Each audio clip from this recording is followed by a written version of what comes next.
आप सुन रहे हैं जगत गुरु तत्वदर्शी संत रामपाल जी महाराज द्वारा लिखित पुस्तक धरती ऊपर स्वर्ग का पेज नंबर 1। सत साहेब सतगुरु स्वामी रामदेवानंद जी महाराज की जय। यह पुस्तिका मानव समाज के लिए वरदान से कम नहीं है। परमेश्वर कबीर जी की दया। धरती ऊपर स्वर्ग। जो जगत तथा भक्त मति इस पवित्र पुस्तिका को पढ़ेंगे सुनेंगे वे परमात्मा के कृपा पात्र बनेंगे। जो नहीं पढ़ेंगे सुनेंगे वे पाप के भागी होंगे। परंपराओं की झूठी शान के नीचे दबकर मरते रहेंगे। संत रामपाल दास। जीव हमारी जाति है, मानव धर्म हमारा, हिंदू मुस्लिम सिख ईसाई धर्म नहीं कोई न्यारा। आप सुन रहे हैं जगत गुरु तत्वदर्शी संत रामपाल जी महाराज द्वारा लिखित पुस्तक धरती ऊपर स्वर्ग का पेज नंबर 3। हे मानव, पढ़ अनमोल वचन, बनेगा धरती ऊपर स्वर्ग। मानव यानी स्त्री पुरुष का जन्म भाग्यवान यानी लकी आत्माओं को मिलता है, जो पूर्व जन्मों में किए शुभ व अशुभ कर्मों यानी पापों तथा पुण्यों पर आधारित होता है, जिसे प्रारब्ध कहा जाता है। इस बात को सब मानते हैं कि कर्म से सुख और कर्म से दुख होता है। सुख नाम स्वर्ग का तथा दुख नाम नरक का प्रतीक है। जिस घर में सुख है सब कहते हैं कि आपका घर तो स्वर्ग है, जहां दुख होता है तो कहते हैं कि उनका घर तो नरक बना है। सर्वप्रथम उन दुखों पर प्रकाश डालता हूं जो हमने अपने अनावश्यक रीति रिवाजों के कारण स्वयं लाद रखा है तथा नशे के आदी होकर घर नरक बना रखा है, जो प्रारब्ध में नहीं होता। हमारा यानी संत रामपाल दास व अनुयायियों का उद्देश्य धरती को स्वर्ग बनाना है। विवाह कर्म जो दुख का कारण है, बच्चों का संस्कार परमात्मा ने बना रखा होता है, उसी संस्कारवश 2 बच्चों का विवाह संयोग होता है। यह प्रारब्ध में निर्धारित होता है। इस कार्यक्रम में जो समाज में रीति रिवाज बना रखी है वे इस प्रकार हैं। नंबर 1 दहेज देना व लेना। नंबर 2 गाजे बाजे के साथ डीजे आदि को बजाकर विवाह करना। नंबर 3 शराब का तड़का नहीं लगा तो मजा किरकिरा। शराब पीकर जूते बाजना पूर्व निर्धारित होता है। आपको यानी विशेषकर हिंदू समाज को बताना चाहता हूं कि आप जी श्री ब्रह्मा जी, श्री विष्णु जी तथा श्री शिव जी व माता दुर्गा जी के मानने वाले हैं। क्या आपको पता है कि माता दुर्गा जी ने अपने 3 पुत्रों का विवाह कैसे किया था? प्रमाण के साथ पढ़ो। प्रमाण श्री देवी पुराण के स्कंद 3 अध्याय 4 से 5 में लिखा है कि श्री देवी जी यानी अष्टांगी देवी यानी दुर्गा जी ने वचन से 3 लड़की उत्पन्न की। नंबर 1 श्री सावित्री जी यानी महासरस्वती। नंबर 2 श्री लक्ष्मी जी यानी महालक्ष्मी। नंबर 3 श्री पार्वती जी यानी महाकाली गौरी। पहले श्री ब्रह्मा जी को बुलाया तथा कहा, बेटा इस लड़की का नाम सावित्री है, इसे अपनी पत्नी रूप में रख, जाओ अपना घर बसाओ। श्री ब्रह्मा जी व श्री सावित्री जी ने माता जी को प्रणाम किया और वो ब्रह्मा लोक में अपने घर चले गए। विवाह संपन्न हुआ। फिर दूसरे पुत्र श्री विष्णु जी को बुलाया और कहा, बेटा इस लड़की का नाम लक्ष्मी है, इसे अपनी पत्नी रूप में रख, जाओ अपना घर बसाओ। दोनों माता जी को प्रणाम करके विष्णु लोक में चले गए। विवाह संपन्न हुआ। फिर तीसरे पुत्र श्री शिव जी को बुलाया तथा कहा, बेटा इस लड़की का नाम पार्वती यानी उमा है, इसे अपनी पत्नी रूप में रख, जाओ अपना घर बसाओ। दोनों ने माता जी को प्रणाम किया और शिव लोक में चले गए। विवाह संपन्न हुआ। आओ विचार करें। न बाराती थे, न भांति थे, न कड़ाई चढ़ाई, न मिठाई बनाई, बाजे न डीजे बजा, न दहेज दिया न लिया। वर्तमान में हिंदू समाज में विवाह कैसे होता है ये बताने की आवश्यकता नहीं, क्योंकि आप सब जानते हैं। क्या हम ब्रह्मा जी, विष्णु जी तथा शिव जी से भी बड़े हो गए जो व्यर्थ की रीति रिवाज बनाकर बोझ लाद लिया? आप सुन रहे हैं जगत गुरु तत्वदर्शी संत रामपाल जी महाराज द्वारा लिखित पुस्तक धरती ऊपर स्वर्ग का पेज नंबर 4। अध्यात्म की दृष्टि से देखें, इस संसार में एक क्षण का भरोसा नहीं, कब क्या घटना घट जाए। हम इस बात को मध्य नजर रखकर अपना जीवन जीते हैं तथा शास्त्रों के अनुसार धार्मिक व सामाजिक क्रिया करते हैं। धार्मिक शास्त्र परमात्मा का बनाया संविधान यानी कॉन्स्टिट्यूशन है। जो व्यक्ति संविधान का उल्लंघन करता है वह दंडित होता है। उसे न सुख प्राप्त होता है, न कार्य सिद्ध होते हैं, न उसका मोक्ष यानी गति होती है। प्रमाण गीता अध्याय 16 श्लोक 23 से 24 में है।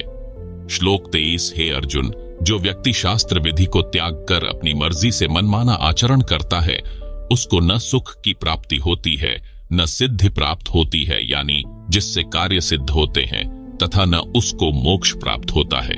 श्लोक 24, इससे तेरे लिए कर्तव्य यानी जो धार्मिक व सामाजिक कार्य करने योग्य हैं, और अकर्तव्य यानी जो धार्मिक व सामाजिक कार्य नहीं करने योग्य हैं, की व्यवस्था में शास्त्र ही प्रमाण है। इसलिए तू शास्त्रों में बताए कर्म कर। प्रमाण के लिए श्रीमद् भागवत गीता अध्याय 16 श्लोक 23 से 24 की फोटोकॉपी दी गई है, जिसे आप पुस्तक में देख सकते हैं। आप सुन रहे हैं जगत गुरु तत्वदर्शी संत रामपाल जी महाराज द्वारा लिखित पुस्तक धरती ऊपर स्वर्ग का पेज नंबर 5। अब देखें श्रीदेवी महापुराण यानी श्रीमद् देवी भागवत के स्कंध 3 अध्याय 4 से 5 की फोटोकॉपी, जिसे आप पुस्तक में देख सकते हैं, जिसमें तीनों देवताओं के विवाह करने वाला प्रकरण है। विवाह कर्म पर प्रकाश। हम विवाह शास्त्रों के अनुसार करते हैं। भक्त परिवार लड़के व लड़की का रिश्ता देखते हैं, दोनों पक्ष सहमत हो जाते हैं। उसके पश्चात दोनों पक्ष निकट के आश्रम में जानकारी देते हैं, विवाह की तिथि पता करते हैं। उनको गुरुजी द्वारा तिथि निर्धारित की जाती है, कोई नक्षत्र या पतरा आदि का ढोंग करके नहीं।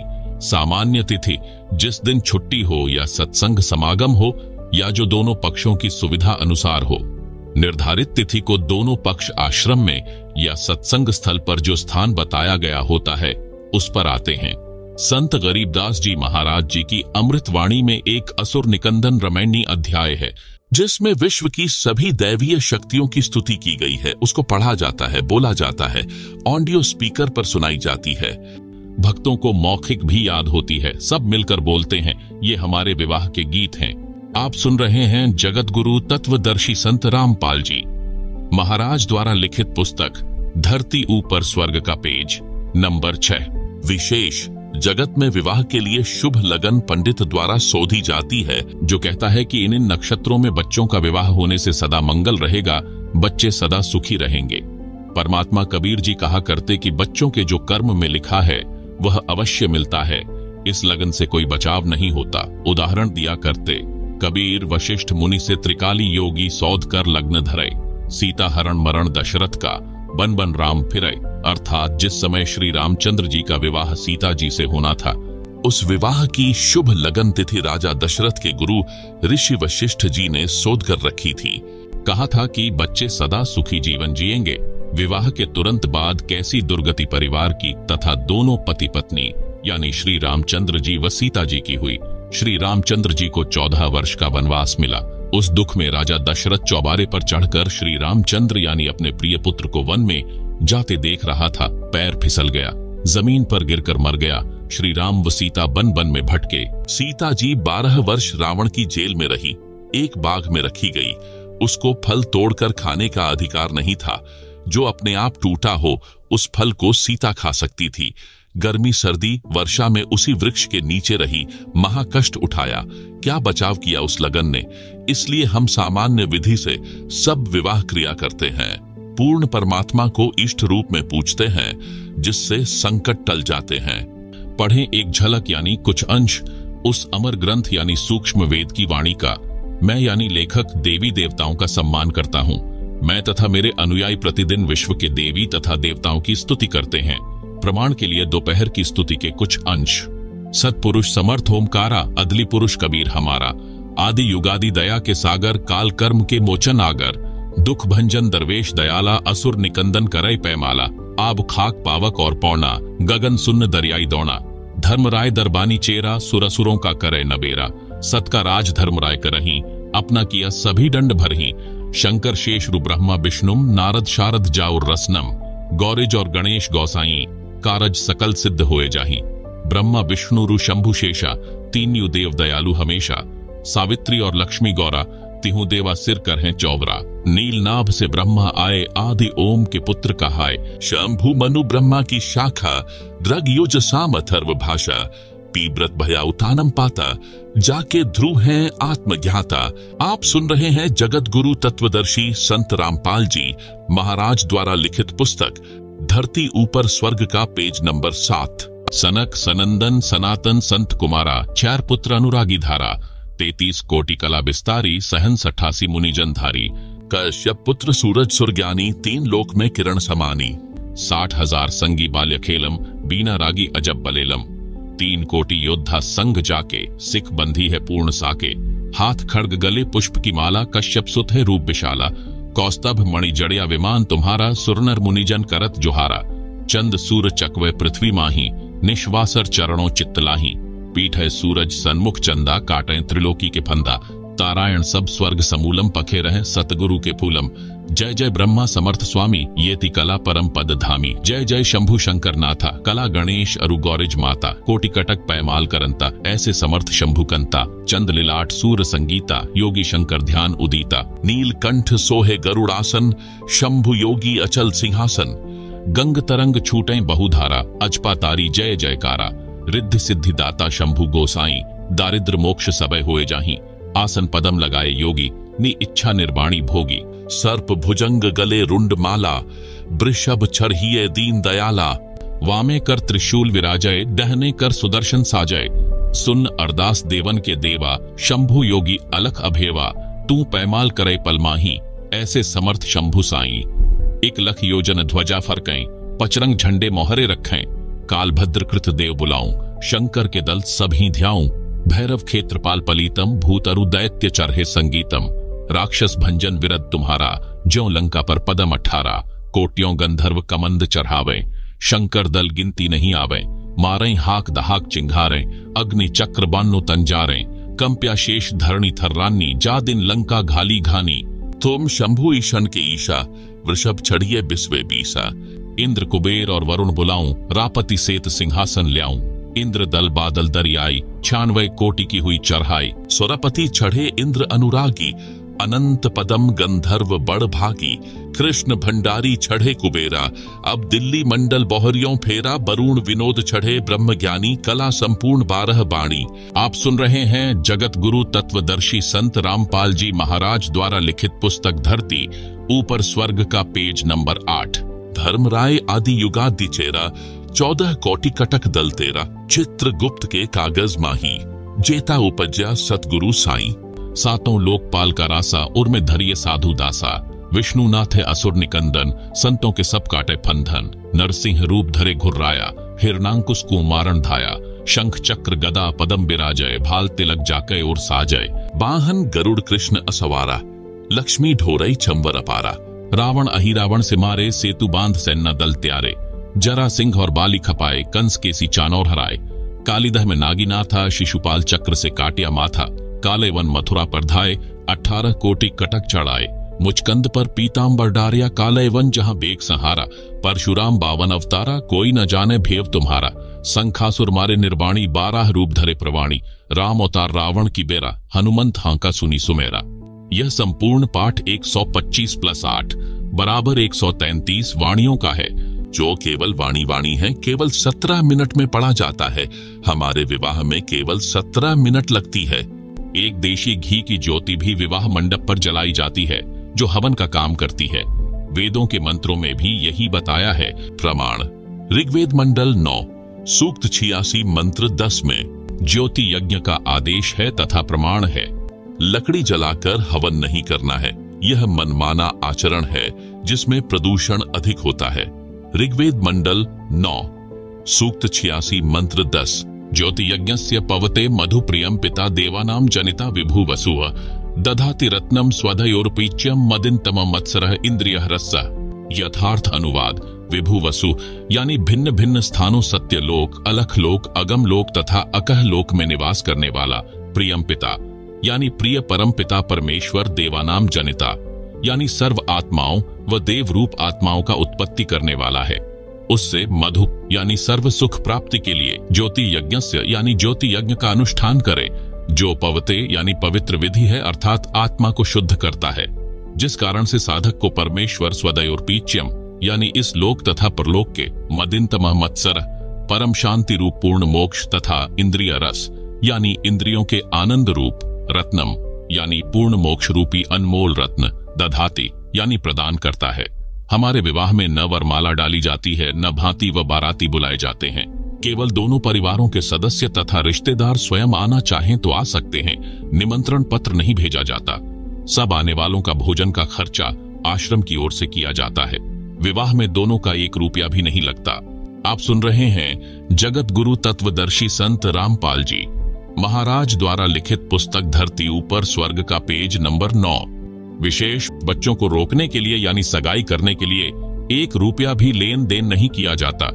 हमने श्रीदेवी पुराण शास्त्र का पूर्ण अनुसरण किया है। लगभग 40,000 बच्चों का विवाह इस विधि से कराया जा चुका है। सबके घरों में सुख शांति है। विवाह के पश्चात बेटी सीधे अपने ससुराल जाती है। न कोई श्रृंगार न मेहंदी आदि का दिखावा किया जाता है। कोई दहेज नहीं दिया जाता। सामान्य वस्त्र लड़का व लड़की पहनते हैं। बेटी अपने पिता के घर से 4 सूट यानी 4 जोड़ी कपड़े ही ले जा सकती है। उसके पश्चात ससुराल वाले अपनी बेटी की तरह उसे सब वस्तु उपलब्ध करवाते हैं। बाद में उनके बच्चों के विवाह में कोई भात का आयोजन नहीं किया जाता है, यानी पिताजी की ओर से जैसे भाई भात भरते हैं ऐसा कुछ नहीं करना है। लड़की माँ के घर आती है तो आए, उसे न कोई पैसा दिया जाएगा न कोई कपड़ा। वह बेटी खुद ही मना कर देती है कि हम भक्त हैं, यह लेन देन अगले जन्म का बीज बोता है, वह हमें नहीं लेना है। 100-200 रुपये से जीवन भर का काम नहीं चलता, अपनी कमाई से काम चलेगा। पैसे से प्रेम है तो भाई बहन वाला प्रेम खत्म होता है। भाई व बहन का मोह अलग होता है। पैसा बीच में आने से वह निर्मल नाता नहीं रहता। कभी न कभी मन में दोष आएगा, इसलिए हम निर्मल नाते को और पवित्र रखते हैं। विशेष माता पिता व भाई बहन बेटी को उस समय जितने मर्जी स्वेच्छा से वित्तीय मदद कर सकते हैं। जब बेटी के ऊपर कोई समस्या पड़ जाती है, जैसे भैंस या गाय दूध वाली मर जाती है, तो उसके लिए पैसा बेटी को दे सकते हैं। कोई मकान बनाना है, अनिवार्य है, तो उसमें सहयोग कर सकते हैं। कोई कारोबार बेटी करना चाहती है तो उसमें मदद कर सकते हैं। उनको वापस लेने का कभी नाम भी नहीं लेना है। बेटी की तमन्ना रहे कि मैं अपने भाई पिता का एक एक पैसा लौटाऊंगी। यदि परमात्मा ने इस योग्य बना दी तो ऐसा लेन देन दोनों पर कर्ज रूप नहीं बनता, अगले जन्म का कारण नहीं बनता। बेटी का हक पिता की संपत्ति में बेटों के समान होता है। भक्तमती बहन उसे नहीं लेगी। माता पिता भाई उपरोक्त आवश्यकताओं में उसी दृष्टिकोण से बेटी बहन की सहायता कर सकता है। इसको अन्य को बताना नहीं, यानी यह परंपरा न बन जाए, इसलिए उधार रूप में दे लेने का मन न रहे। इस शास्त्रोक्त विवाह के लाभ। नंबर 1, बेटी अपने बाप भाइयों भाभियों पर बोझ नहीं बनती। शास्त्र विधि त्याग कर मनमाने आचरण से किए जाने वाले विवाह की हानि। नंबर 1, बेटी माता पिता के लिए बोझ बन जाती है जो खुद गलत रीति रिवाजों से बनाई है। बेटी को गर्भ में ही मारने लग गए हैं, यह गलत रीति रिवाजों की देन है। नंबर 1, विवाह में अनाप शनाप खर्च लोकलाज में करना पड़ता है। जिनके पास माया है वे लोग समाज में बिगाड़ पैदा करते हैं। बेटी के विवाह में दहेज रूप में सोफा सेट, कुर्सी, मेज, बर्तन, मोटरसाइकिल, महंगी महंगी कार देना, गाजे बाजे, डीजे बजवाना, नाचना, गंदे गंदे गाने चलाना, शराब आदि का सेवन करवाना, मोटी धन राशि दान में देना जो व्यर्थ की बकवास है। विवाह लड़का लड़की का होना है। जो उसमें नाचते गाते हैं, खुशी मनाते हैं, वे व्यर्थ के पापड़ बेलते हैं। उनको क्या मिलता है? आप सुन रहे हैं जगत गुरु तत्वदर्शी संत रामपाल जी महाराज द्वारा लिखित पुस्तक धरती ऊपर स्वर्ग का पेज नंबर 10। हास्यपद उदाहरण। एक व्यक्ति कर्मचारी किराए के मकान में रहता था। उसका एक दोस्त भी उसी शहर में अन्य कॉलोनी में किराए पर रहता था। उस मकान मालिक के लड़के का विवाह हुआ तो किराएदार का जीवन न्योता यानी खाने का बुलावा दिया। किराएदार के पूरे परिवार ने मिठाई का आनंद लिया। वह व्यक्ति अपने दोस्त के पास उसके मकान पर गया तो उसे पता चला कि इस दोस्त के मकान मालिक के लड़के का विवाह निकट ही है। उसने अपने दोस्त से कहा कि यार, तेरे मकान मालिक के लड़के का विवाह है। दोस्त पंजाबी भाषी था, बोला, मैनू की यानी विवाह मकान मालिक के लड़के का है, मेरे को क्या लेना देना, होता रहेगा। दोस्त बोला, यार तू समझा नहीं, लड्डू मिलेंगे तेरे को खाने को, तेरा भी न्योता होगा। वह बोला, तैनू की यानी लड्डू मैं खाऊंगा, तू क्यों टेंशन ले रहा है। इसी प्रकार विवाह तो लड़के लड़की का होगा, यानी लड़के को पत्नी मिलेगी, घर बसेगा। उन नाचने गाने डीजे पर कूदने वालों को की यानी क्या मिलेगा। माया के मस्करों द्वारा समाज बिगाड़ दिया गया है। एक परंपरा पड़ चुकी है। कुर्सी, मेज, मोटरसाइकिल, अगली पिछलियों के कपड़े। बेटी को संतान होती है, उसमें पीलिया रूप दहेज, त्योहारों के समय सिंधारे कोथली, उल्टा सुल्टा सामान उठाए फिरते हैं। हमारे विवाह में यह कुछ भी नहीं होता। एक भक्त ने हमारे मिशन से जुड़ने से पहले एक लड़की का विवाह किया। उसने बताया कि हमारे पड़ोस में एक व्यक्ति ने बेटी का विवाह किया। उसमें सोफा सेट, बर्तन, मोटरसाइकिल, ढेर सारे कपड़े जो नुमाइश की तरह दिखाए गए थे, दिए, बाजे गाजे के साथ डीजे का धमाल मचाया गया। आसपास में चर्चा चली कि फलाना व्यक्ति ने सबके ऊपर हाथ फेर दिया, यानी गांव में सबसे अधिक खर्च किया है। मेरी लड़की भी जवान थी, मैं भी लड़का खोज रहा था। उस विवाह को देखने मेरी बेटी भी गई। उसने अपनी माता को बताया कि सुमन के डैडी ने कुर्सी, मेज, सोफा सेट, मोटरसाइकिल, बर्तन, इतने कपड़े आदि आदि दिए हैं। सारा गांव सराहना कर रहा है। माँ, मेरे पापा के पास तो इतना कुछ करने को नहीं है, हम तो गरीब हैं। यूं कहकर बेटी रोने लगी, उठकर अलग कमरे में चली गई। कई देर रोई। माँ ने समझाया कि बेटी, किसी की रीस थोड़ी की जाती है। बेटी की माता ने मेरे को बताया कि बेटी सुमन का विवाह यानी फेरे देखकर आई थी। ऐसे ऐसे बोली और रोने लग गई। मेरी आंखें भर आईं। सारी रात नींद नहीं आई। विचार किया कि बेटी की आत्मा नहीं दुखने दूंगा, कुछ तो करूंगा। लड़की का रिश्ता पक्का हो गया। मैंने अपना 1.25 एकड़ खेत बेचा। लोकलाज का निर्वाह करते हुए सोफा सेट, कुर्सी, मेज, मोटरसाइकिल, ढेर सारे कपड़े यानी घातन लाया। बेटी खुश हुई, विदा कर दी। लड़का बहन को लेने गया तो बताया उस बेटी की 3 जेठानी थी, साझा परिवार था। उनका वो मेरी बेटी वाले सोफा, कुर्सी सब एक कमरे में ऊपर नीचे भरे थे। कहीं ठीक से रखने का स्थान भी नहीं था। कबाड़ इकट्ठा कर रखा था। नाम दीक्षा लेने के बाद 2 बेटियों का विवाह किया। एक पैसा भी खर्च नहीं हुआ। दोनों बेटी सुखी हैं। यदि पहले यह ज्ञान होता तो क्यों जमीन बेचता? जिसके पास जमीन बेचने को नहीं है वह मनमाना आचरण करके किए जा रहे। विवाह कर्म में किसी से ब्याज पर रुपये लेता है, फिर कर्ज के बोझ तले दबा रहता है। दिन का चैन, रात्रि की नींद समाप्त रहती है। इसी बोझ को ढोता ढोता मर जाता है। सारा जीवन नरक बना रहता है। आप सुन रहे हैं जगत गुरु तत्वदर्शी संत रामपाल जी महाराज द्वारा लिखित पुस्तक धरती ऊपर स्वर्ग का पेज नंबर 11, एक सत्य वार्ता। एक आर्मी मैन से दास की ज्ञान चर्चा हुई, जो हमारे भक्त का रिश्तेदार था। उसके आग्रह से मेरे पास आया था। वह फौज से रिटायर होकर पुलिस में हवलदार लगा था। सरकारी नौकरी थी। जब ज्ञान चर्चा होती है तो हम विवाह पर भी चर्चा अवश्य करते हैं। भक्त ने जो उसे लाया था बताया कि इस हवलदार जी ने अभी 1 महीना पहले बड़ी बेटी का विवाह किया है। 21 लाख रुपए लगाए हैं। उसके 3 बच्चे बताए।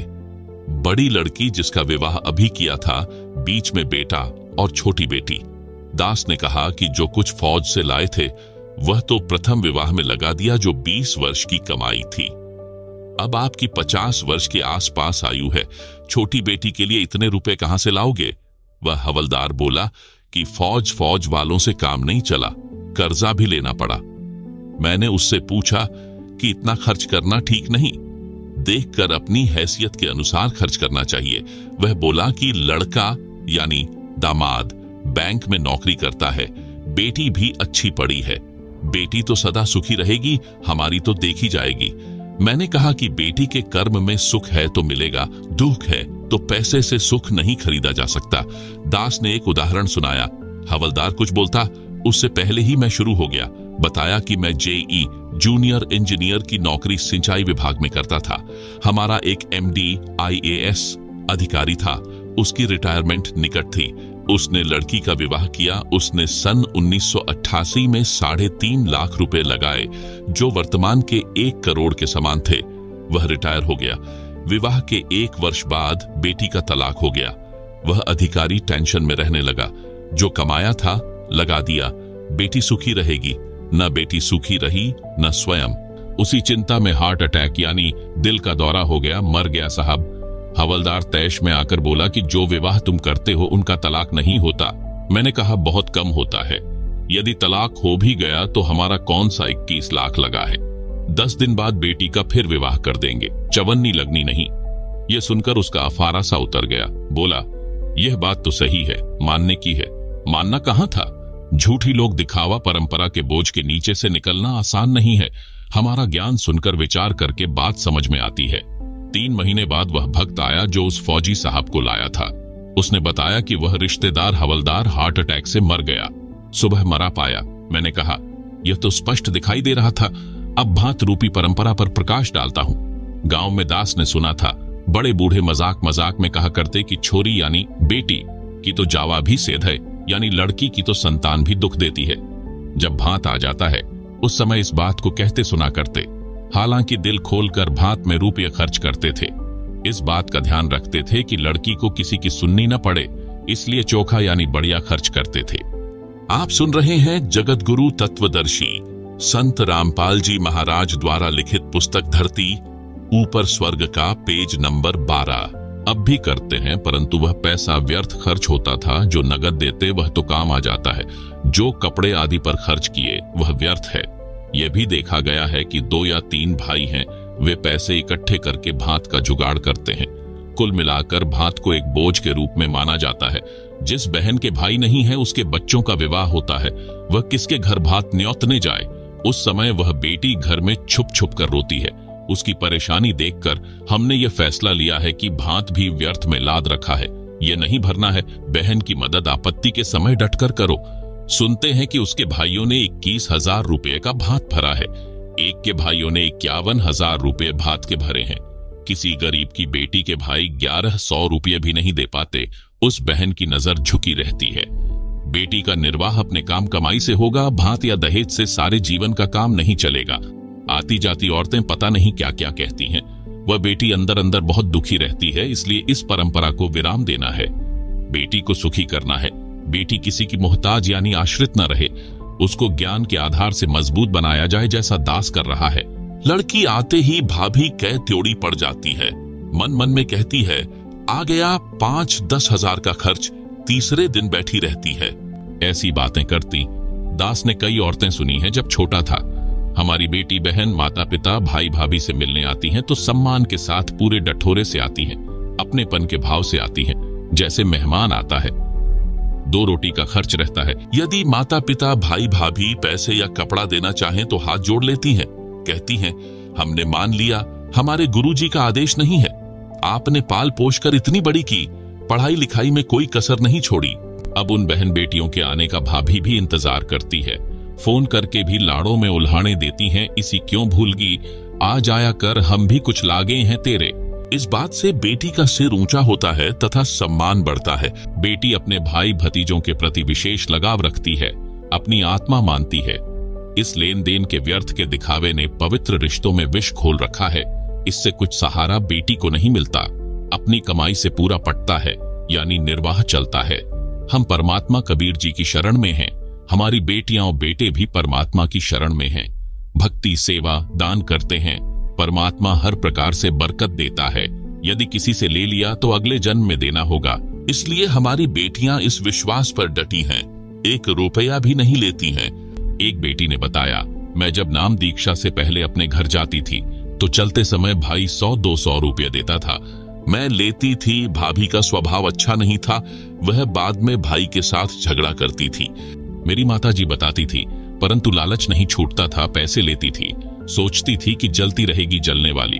सब भाभी एक जैसी नहीं होती। कई तो अपनी ननंदों को मां से भी अधिक प्यार देती हैं। वे अच्छे खानदान की बेटी हैं। मेरी ननंद आती थी। मेरा पति भी बहन को रुपये देता था। दुख तो मुझे भी होता था। कह देती थी कि हाथ बोझकर काम कराकर इतना इतना रुपया दिया करें, घर भी तो देखना चाहिए। आप सुन रहे हैं जगत गुरु तत्वदर्शी संत रामपाल जी महाराज द्वारा लिखित पुस्तक धरती ऊपर स्वर्ग का पेज नंबर 13। जब से नाम दीक्षा ली है, काल का जाल ठीक से समझ लिया है। अब इस नरक को नहीं ढोएंगे। नाम दीक्षा के बाद जब मैं अपनी मां के घर गई थी और चलने लगी तो भाई 500 का नोट देने लगा। मैंने हाथ भी नहीं किया। पहले भाई नोट निकालता, तुरंत लेकर छुपा लेती, कहीं भाभी न देख ले, भाई के जी न साका करे। जब मैंने कहा, भाई ना बहुत ले लिया, अब नहीं लेना है, भाई ने सोचा पैसा कम मानकर बहन नाराज हो गई। भाई की आंखों में आंसू आ गए। बोला, बहन तेरा भाई गरीब है, इसलिए थोड़े रुपये दे रहा है, ले ले। कभी भगवान करेगा तो अपनी बहन को घने घने रुपये दूंगा। मैंने कहा, भाई मैंने नाम दीक्षा ली है गुरुजी संत रामपाल जी से, उनके ज्ञान को समझा है। उनकी शर्तें हैं कि कोई बहन भाई या माता पिता से शादी के बाद रुपये कपड़े नहीं लेगी। परमात्मा पर भरोसा करो। एक बहन ने सत्संग में बताया कि मैं घर गई तो चलते समय मेरी मां ने 5,000 रुपये मेरी जेब में डाले और बता दिया, इतने रुपये हैं। मैं लालच में आ गई, ले आई। तीसरे दिन भैंस का बच्चा यानी काटड़ा मर गया। भैंस 12 किलो दूध देती थी। 1,22,000 रुपए की लाए थे। दूध देना बंद कर दिया। उसको 50,000 में बेचना पड़ा। मेरे दिमाग में तुरंत गलती याद आ गई। अपनी गलती बताकर गुरुजी के आदेश से नाम शुद्ध करवाया। उसके बाद मायके के रुपये, कपड़ा लेना विष के समान समझ लिया और घनी हानि हो गई। भाई का नुकसान किया, चोरी का भाव बना, भाव खराब हुआ। उस बहन की बात मुझे खटक रही थी, इसलिए अपने भाई से एक भी रुपया नहीं लिया। कुछ दिन बाद भाई मेरे घर आया, फिर 1000 रुपये देने लगा। मैंने रुपए नहीं लिए, समझाया भी, परंतु उसके मन में यही बैठा था कि मैं गरीब हूं, बहन को खुश नहीं कर सका। मैं अपने भाई को लेकर सत्संग में गई, वहां ज्ञान सुना, अन्य भाई बहनों से आप बीती सुनी। तब भाई का मन हल्का हुआ कि बहन नाराज नहीं है। धीरे धीरे भाई तथा भाभी ने भी नाम दीक्षा ले ली। अब वह घर स्वर्ग बन गया। भाभी जी बहुत अच्छे स्वभाव की है, परंतु टोटे ने दुखी कर रखी थी। ऊपर से हमारा खर्च उसे विचलित कर देता था। अब आंखें बिछाए भाभी बैठी रहती हैं, कब ननंद आएगी, भगवान की बात बताएगी। ऐसे वह पवित्र नाता विष से अमृत बन गया। धरती ऊपर स्वर्ग का एहसास होने लगा है। प्रश्न करते हैं कुछ भाई की ढोल बाजे बजवाना व घुड़छड़ी करना तो पुराना रिवाज है, इसमें क्या फर्क पड़ता है? अब उसका स्थान डीजे ने ले लिया। जमाना बदल गया है, नाचना गाना तो आम बात हो गई है, आप मना क्यों करते हो?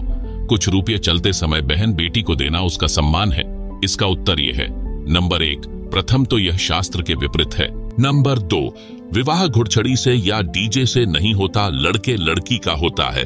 गली में नाचना कूदना, बाप बेटी, माँ चाची, ताई बुआ, भाई चाचे, ताऊ सब बेशर्म होकर नाचते हैं। ये कौन सी सभ्यता है?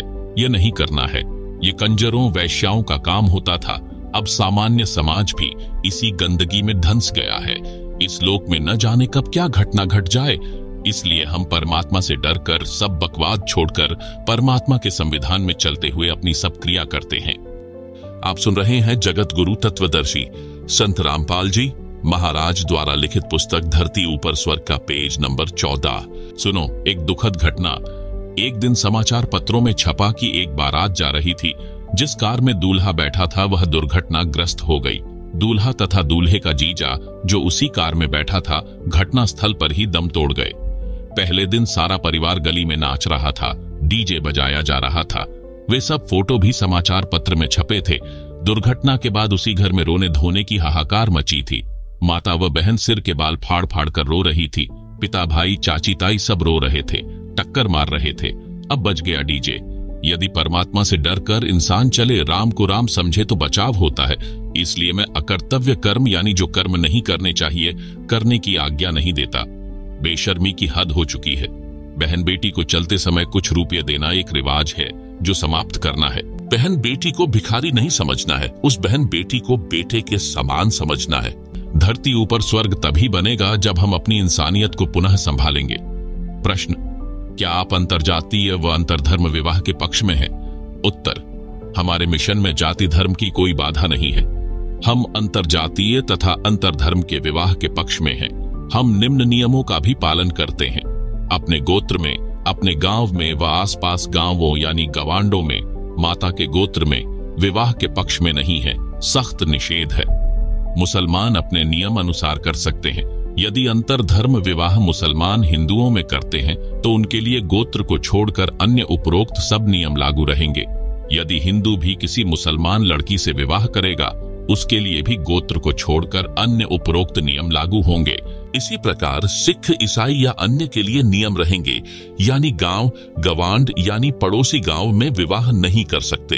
प्रश्न, क्या आप प्रेम विवाह लव मैरिज के पक्ष में हैं? उत्तर, हाँ, परंतु निम्न शर्तों के साथ। उपरोक्त प्रतिबंधित बिंदुओं को ध्यान में रखकर माता पिता की सहमति के साथ प्रेम विवाह कर सकते हैं।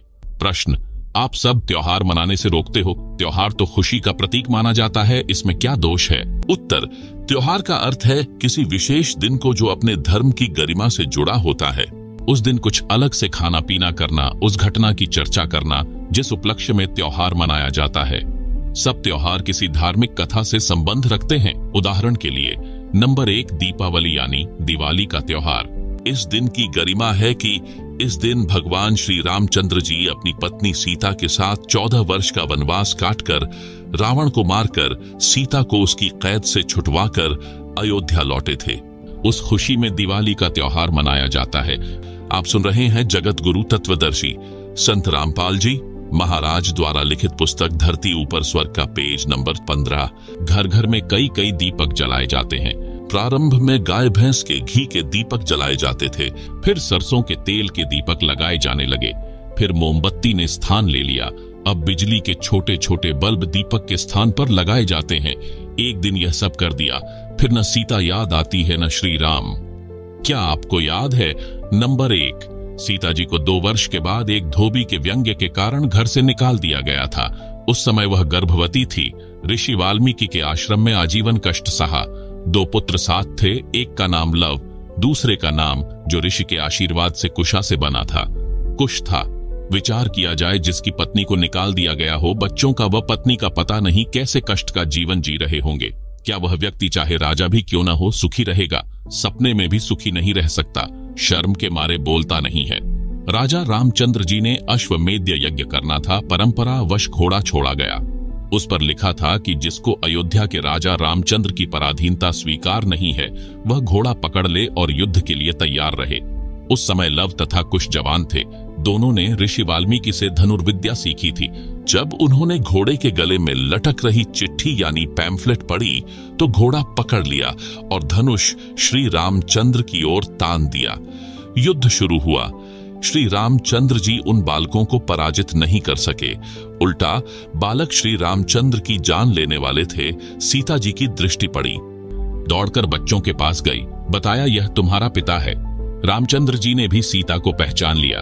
उसको गले लगाने के लिए निकट गए तो सीता ने पीठ फेर ली और धरती में समा गई। श्री रामचंद्र जी सीता जी के वियोग में दुखी तो पहले ही था, परंतु आशा थी कि कभी मिल जाएगी। जब आशा टूट गई तो श्री रामचंद्र जी का धैर्य जवाब दे गया। वहां से लौटा और अयोध्या के साथ बह रही सरयू दरिया में जल समाधि ले ली, यानी डूबकर मर गया। प्रश्न, आप आलोचना कर रहे हो, आपके पास क्या प्रमाण है कि श्री रामचंद्र जी सीता के वियोग में दुखी रहते थे? उत्तर, रामायण ग्रंथ में प्रमाण है। प्रतिवर्ष रामलीला करते समय दिखाया जाता है कि जब सीता जी को रावण राक्षस अपहरण करके ले गया तो श्री रामचंद्र जी डकरा डकरा कर रोते थे, हाय सीता हाय सीता। पेड़ों से लिपटकर, पशुओं से लिपटकर पूछते थे कि तुमने मेरी जान को देखा क्या, मेरी सीता को देखा क्या? आप बताओ, क्या रामचंद्र जी सीता को मजबूरी में निकालकर मन मन में नहीं रोए होंगे? क्या रामचंद्र जी दयाहीन थे? क्या फिर पत्थर दिल हो गए थे? क्या उनके मन में कल्पना नहीं होती होगी कि अकेली गर्भवती औरत कैसे जी रही होगी? यदि इतनी भी दया न हो तो वह इंसान भी अच्छा नहीं होता। इसलिए इससे सिद्ध है कि श्री रामचंद्र जी महाकष्टमय जीवन जीते थे। अयोध्यावासी दीप जलाकर, मिठाई आदि खाकर उस दिन श्री रामचंद्र जी की छाती फूका करते। विचार करो, जिस रामचंद्र जी व सीता जी के आने की खुशी में दीपावली का त्योहार मनाना शुरू किया, जब सीता अयोध्या से चली गई, श्री रामचंद्र जी ने आत्महत्या सीता के वियोग में की, यानी जल समाधि ले ली थी। आप सुन रहे हैं जगत गुरु तत्वदर्शी संत रामपाल जी महाराज द्वारा लिखित पुस्तक धरती ऊपर स्वर्ग का पेज नंबर 16। अब क्यों मना रहे हो खुशी? क्या श्री रामचंद्र जी व सीता जी के दुखों से आप दुखी नहीं हो? हम उन दोनों के वनवास व रावण के साथ हुए युद्ध में कष्ट तथा दोनों के अयोध्या आने की खुशी, दोनों को आजीवन दुखी रहने के इतिहास को ध्यान में रखकर सारा वर्ष उनको याद रखते हैं। उस दृष्टिकोण से दीपावली यानी दिवाली का त्योहार किसी विशेष दिन नहीं मनाते। संतों के घर सदा दिवाली होती है। हम कैसे मनाते हैं दीपावली का त्योहार? प्रतिदिन देशी घी की ज्योति सुबह शाम जलाते हैं, जो एक समय 3 से 4 घंटे जलती है। एक वर्ष में 365 दिन है तो एक वर्ष में 730 दीपक हमने जलाए, जो दिन में 7 से 8 घंटे जले, जिसने हवन का काम किया। एक गांव या शहर में हमारे अनुयायियों के 50 से 60 परिवार हैं, तो वहां सुबह शाम प्रत्येक घर में देशी घी की ज्योति जलती है, हवन होता है जो वातावरण को शुद्ध करता है। शराब, हुक्का, बीड़ी आदि का सेवन नहीं करते, इससे प्रदूषण में बचाव रहता है। हवन के समय वेद मंत्र भी बोले जाते हैं। हम सूक्ष्म वेद के मंत्र यानी वाणी सुबह शाम नित्य नियम संध्या आरती के रूप में पढ़ते यानी बोलते हैं, फोन में चलाकर सुनते हैं। यदि हलवा या खीर खाने की इच्छा होती है तो किसी भी दिन बनाकर खा लेते हैं। जगत के लोग उस दिन या अन्य होली आदि के त्योहार पर बम छोड़ते हैं, पटाखे छोड़ते हैं, प्रदूषण फैलता है। कई बच्चों की आंखें खराब हो जाती हैं, कईयों के हाथ खराब हो जाते हैं, कई स्थानों पर आग लग जाती है। यह सब हम नहीं करते, सख्त हिदायत है। हम राम को दिन रात याद करते हैं। एक दिन की तो बात छोड़ो, होली दुल्हंडी के ऊपर जो उधमस उतारा जाता है, उसका उस त्योहार से क्या लेना देना है? होली का त्योहार। भक्त प्रहलाद की रक्षा परमात्मा ने की। भक्त प्रहलाद के पिता हिरण्यकशिपु ने चिता की तरह लकड़ियों का ऊंचा ढेर लगवाकर प्रहलाद भक्त को जिंदा जलाने की योजना बनाई। होलिका नामक पापिनी, जो प्रहलाद भक्त की सगी बुआ थी, हिरण्यकशिपु के आदेश से अपने ऊपर अग्निरोधक चद्दर ओढ़कर भतीजे प्रहलाद को विश्वास में लेकर कहा कि देख बेटा, मैं भी तो आग में बैठी हूं, कुछ नहीं होगा। गोद में प्रहलाद को बैठा लिया, अग्नि जला दी। परमात्मा ने आंधी चला दी। वह अग्नि रक्षक यानी फायर प्रूफ चद्दर होलिका से उतारकर प्रहलाद भक्त पर उड़ा दी। आग भड़क उठी, होलिका जल मरी। प्रहलाद सुरक्षित परमात्मा ने रखा। इस खुशी का प्रतीक है होली का त्योहार। जगत क्या करता है इस दिन? लट्ठमलट्ठा औरतें कोरड़े पुरुषों को मारती हैं।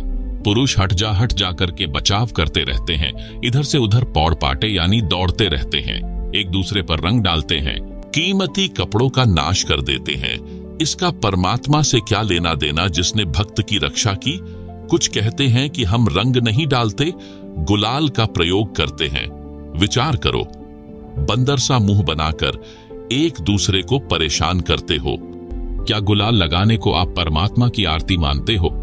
दिवाली का त्योहार त्रेता युग के अंत में हुई। रावण वध व सीता समेत अयोध्या रामचंद्र की वापसी के बाद मनाया जाने लगा। उससे पहले क्या त्योहार मनाते थे? केवल धार्मिक यज्ञ का अनुष्ठान करते थे। आप सुन रहे हैं जगत गुरु तत्वदर्शी संत रामपाल जी महाराज द्वारा लिखित पुस्तक धरती ऊपर स्वर्ग का पेज नंबर 17। होली का त्योहार सत्य युग के अंत में प्रहलाद भक्त की रक्षा परमात्मा द्वारा नरसिंह रूप में की जाने के बाद प्रारंभ हुआ। उस समय सत्य युग लगभग 16 लाख वर्ष बीत चुका था। उससे पहले तो यह त्योहार नहीं मनाया जाता था, केवल धार्मिक यज्ञ शास्त्रों के अनुसार किए जाते थे, जैसे हम करते हैं। हमारा उद्देश्य है कि सारा जहान शास्त्रोक्त विधि से सामाजिक व धार्मिक कर्म करे, ताकि कलयुग में सत्य युग जैसा माहौल बने, सब सुखी हो जाएं। हम क्या करते हैं? हम प्रतिदिन परमात्मा का शुक्र कई कई बार करते हैं। एक दिन ड्रामा नहीं करते, शास्त्रों अनुसार धर्म कर्म करते हैं, धर्म यज्ञ करते हैं। अजब गजब बात। एक भक्त बना, उसने बताया कि हम चाचा ताऊ के 11 भाई बहन हैं, सब शादीशुदा हैं। हमें 11 वर्ष हो चुके हैं, कोई त्योहार नहीं मनाया है। कारण वर्ष में एक मौत इतनी निकट हो जाती है कि त्योहार नहीं मना पाते। विचार करें पाठक, जिनके मृत्यु हो जाती है वे रोते हैं, गांव के लोग मस्ती मनाते रहते हैं। फिर उनकी बारी आती है, वे मुंह लटकाकर रोते रहते हैं, अन्य त्योहार का ड्रामा कर रहे होते हैं। हम क्या करते हैं? हम किसी की आत्मा न दुखे इसलिए व्यर्थ दिखावा नहीं करते, दिन रात राम को याद रखते हैं। हम धार्मिक अनुष्ठानों को त्योहार रूप में मनाते हैं। वहां कोई गाना बजाना नहीं, केवल सत्संग करके पाठ करके परमात्मा का गुणगान करते हैं। धर्म यज्ञ करते हैं। उस समय हलवा, खीर, लड्डू, जलेबी आदि बनाते खाते हैं। ऐसे त्योहार मनाते हैं। धरती ऊपर स्वर्ग कैसे बना? हमारे नियम है, नंबर 1, किसी नशीले पदार्थ का सेवन नहीं करते, यानी किसी प्रकार का नशा नहीं करते हैं। नंबर 2, तंबाकू का सेवन नहीं करते हैं। नंबर 3, दहेज नहीं देते हैं, वो न लेते हैं। नंबर 4, विवाह में 1 पैसा भी खर्च नहीं करते हैं। नंबर 5, चोरी ठगी जारी यानी परस्त्री गमन से डरते हैं, न रिश्वत लेते हैं। नंबर 6, परमात्मा का नाम जपते हैं। नंबर 7, धार्मिक अनुष्ठान गुरुजी की आज्ञा में रहकर करते हैं। ऐसे धरती ऊपर स्वर्ग बना है। कल युग में सत्य युग बनेगा। एक बुद्धिजीवी व्यक्ति ने हमारी व्यवस्था को ठीक से समझा तो बोला, न तो तुम शराब पीते, न बीड़ी सिगरेट, न हुक्का पीते, न दहेज लेते न देते। तुम जो कमाते हो वह सारी बचत है। जो संत रामपाल जी से दीक्षा ले लेता है उसके तो यूं समझो एक लड़का नौकरी लग गया, इतनी बचत हो जाती है। मेरा एक बुआ का लड़का है, वह महीने के 60,000 रुपये सैलरी लेता है, सरकारी नौकरी है। शराब सिगरेट पीकर घर का नाश कर रखा था। मैं एक दिन सुबह सुबह उनके घर गया। वह तो नौकरी गया था, कहीं पीकर पड़ गया, आया ही नहीं घर। ऐसा कई बार करता था। उसकी पत्नी ने चूल्हा जला दिया, उस पर डेगची रख दी, चाय बनाने लगी। मैं दूसरे कक्ष में बैठा था, उठकर देखा तो वह चूल्हे के पास बैठी थी। आप सुन रहे हैं जगत गुरु तत्वदर्शी संत रामपाल जी महाराज द्वारा लिखित पुस्तक धरती ऊपर स्वर्ग का पेज नंबर 18। 1 घंटा हो गया, चाय नहीं आई। तब मेरी बुआ उस शराबी की माता जो दूसरे लड़के के साथ रहती थी आई। बोली, उठ ले, कितकी चाय पीवेगा, न चीनी न दूध न चाय पत्ती, नाश कर रखा है लड़के ने। मैं दूसरी बुआ के लड़के के घर गया, वहां चाय पी, कुछ सामान दुकान से खरीद कर उसके घर डालकर आया। उसकी पत्नी रो रही थी, मैं चला गया। 6 महीने बाद फिर जाना हो गया। मैं देखकर आश्चर्यचकित था कि इतना अच्छा मकान रिपेयर, लिपाई, सफेदी करके सुधार रखा था। घर में सब सुविधा का सामान था। मेरी बुआ जी भी वहीं थी, वह बुआ का बेटा भी वहीं था।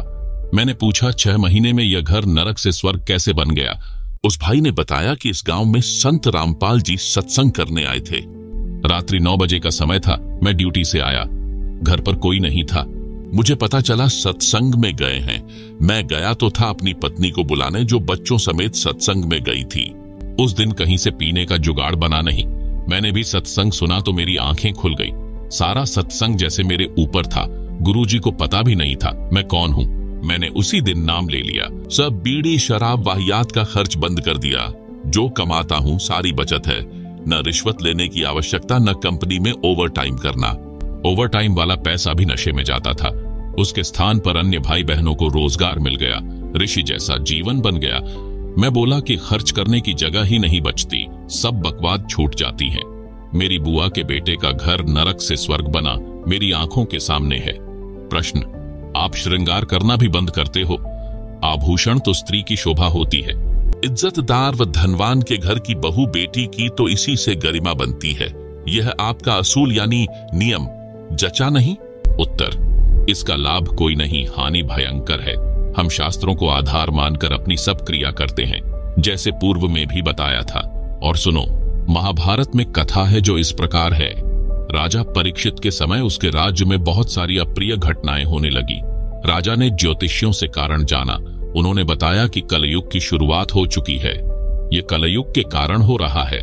राजा ने पंडितों से समाधान पूछा तो बताया, हम कलयुग को कील देने यानी बांध देने का अनुष्ठान जानते हैं। राजा परीक्षित ने सब सामग्री मंगाकर कलयुग को समाप्त करने के उद्देश्य से एक अनुष्ठान करवाया। कलयुग परेशान हो गया। राजा परीक्षित से हाथ जोड़कर अपनी जिंदगी की भीख मांगी, कहा, मुझे भी कहीं जगह दे दो। राजा परीक्षित ने उसको इस शर्त पर छोड़ा कि तू इन स्थानों पर रहना।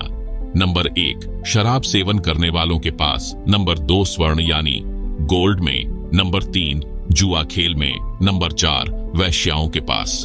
एक दिन राजा परीक्षित शिकार करने के लिए वन में गया। जंगल में गहरा चला गया, रास्ता भूल गया। राजा ने सिर के ऊपर स्वर्ण का मुकुट पहना था। कलयुग मक्खी बनकर राजा के सोने के मुकुट पर बैठ गया। एक ऋषि साधना कर रहा था।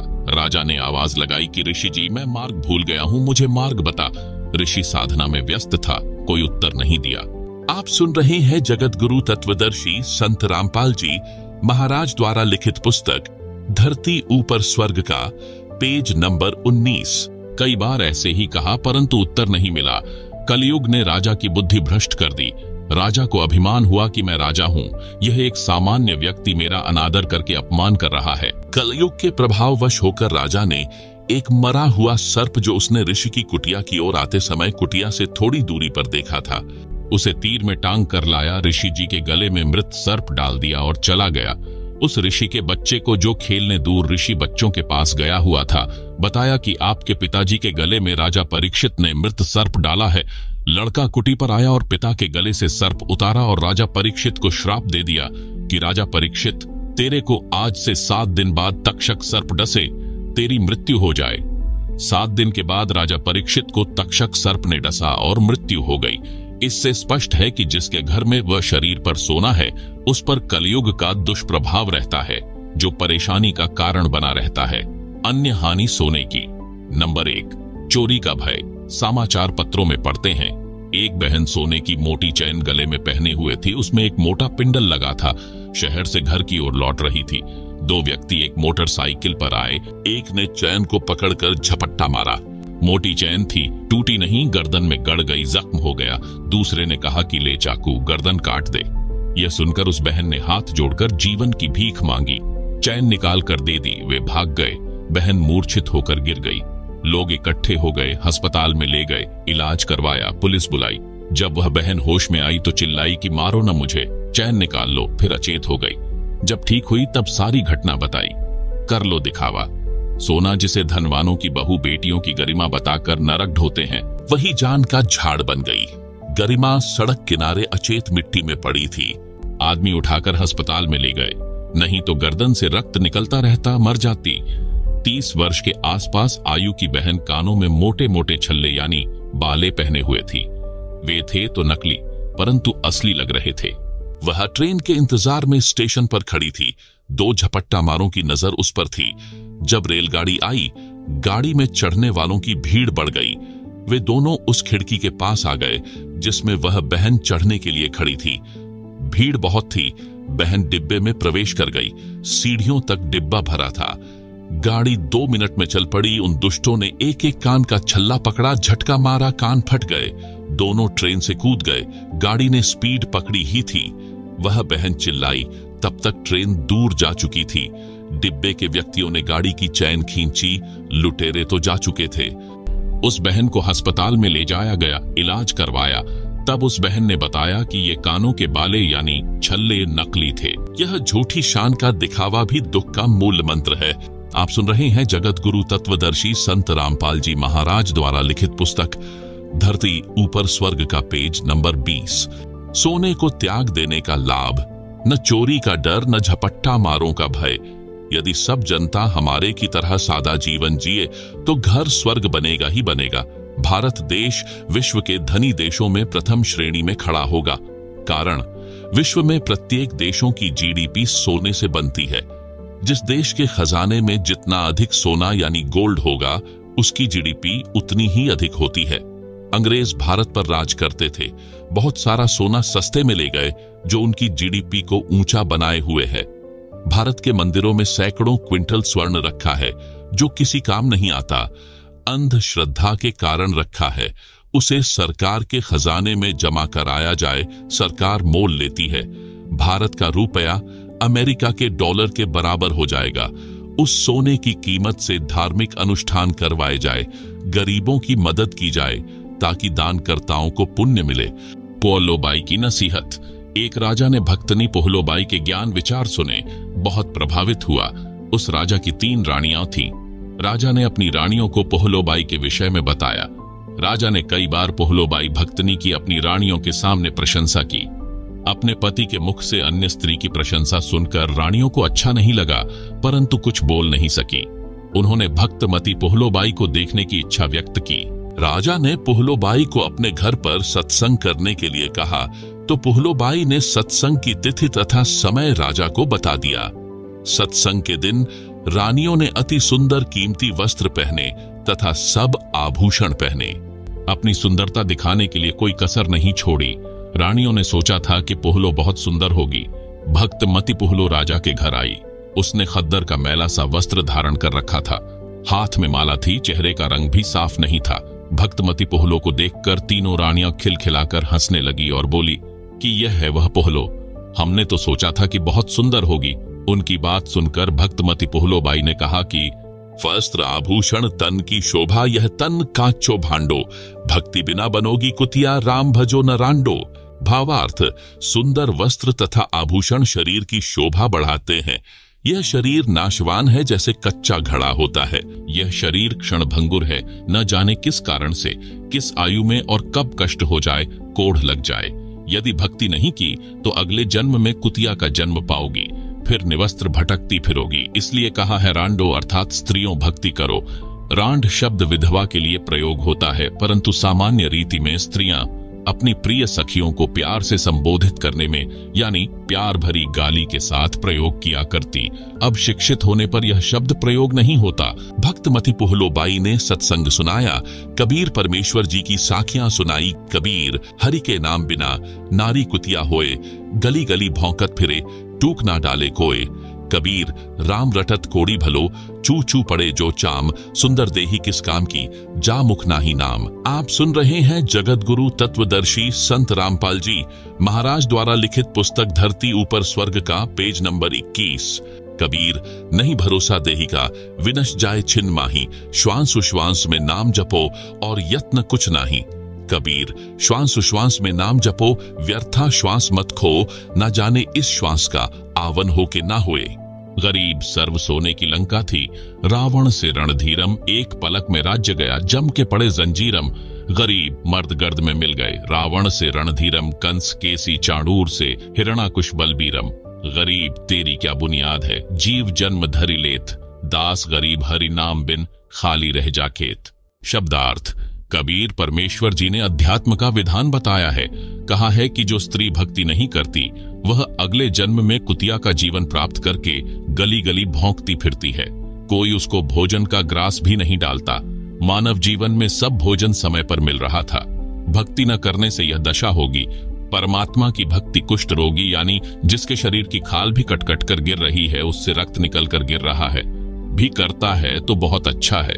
भक्ति करने से उसका कुष्ठ रोग भी ठीक हो जाएगा, भविष्य भी उज्जवल होगा। जो भक्ति नहीं करता वह चाहे सुंदर शरीर वाला भी क्यों न हो, उसका सुंदर स्वस्थ शरीर किसी काम का नहीं है। इस मानव शरीर का कोई विश्वास नहीं है कि यह कब तथा किस कारण से नष्ट हो जाए। इसे बचाकर नहीं रखा जा सकता। इसका एक उपाय है, भक्ति करो। इतना स्मरण करो कि एक श्वास भी नाम के जाप बिना खाली ना जाए। श्वास छोड़ते समय तथा लेते समय प्रत्येक श्वास में नाम जपो। श्वास को नाम के जाप बिना व्यर्थ न खो। इस श्वास का ज्ञान नहीं है, यह अंदर गया है तो बाहर आएगा कि नहीं आएगा। इसलिए गफलत न करके भक्ति में लग जाओ। यदि आपके पास धन है और सुविधाएं भी हैं, इनके कारण भक्ति करना न भूलना। श्रीलंका के राजा रावण के पास अत्यधिक धन था। उसने स्वर्ण के मकान बना रखे थे और स्वयं भी योद्धा था। परंतु श्री रामचंद्र के साथ युद्ध हुआ, मारा भी गया और स्वर्ण भी लूट लिया गया, राज्य भी गया। यह सब एक पलक में हो गया, यानी राम जी के तीर से मारा गया। कुछ ही समय में सब कुछ नष्ट हो गया तथा यम के दूत यानी मृत्यु देवता के नौकर उस रावण को जंजीरों में बांध कर ले गए, नरक में डाला गया। रावण जैसे मर्दाने यानी शूरवीर मिट्टी में मिल गए तथा मथुरा का राजा कंस, उसका प्रसिद्ध पहलवान छाणूर, कंस का नौकर केशी रूपधारी राक्षस तथा हिरण्यकशिपु जैसे बलवान भी भक्ति बिना जीवन व्यर्थ कर गए। हे सामान्य प्राणी, तेरी क्या बुनियाद है, यानी तू किस आधार से बचेगा? तू कर्मों के अनुसार भिन्न भिन्न जीवों के शरीर धारण कर लेता है। संत गरीबदास जी ने परमेश्वर कबीर जी के बताए ज्ञान से कहा है कि भक्ति न करने से तेरे को ऐसी हानि होगी जैसे किसान खेत में बीज न बोने से भूखा मरता है, उसे कोई लाभ नहीं होता। भक्तनी पोहलो ने इस संसार की वास्तविकता बताई तथा भक्ति बिना होने वाले कष्ट बताए। छोटे से राज्य के टुकड़े को प्राप्त करके आप इतना गर्व कर रहे हो, यह व्यर्थ है। लंका के राजा रावण ने सोने यानी गोल्ड के मकान बना रखे थे। सत्य भक्ति न करने से राज्य भी गया, स्वर्ण भी यहीं रह गया, नरक का भागी बना। राजा रानियों ने उपदेश लेकर भक्ति की तथा जीवन धन्य बनाया।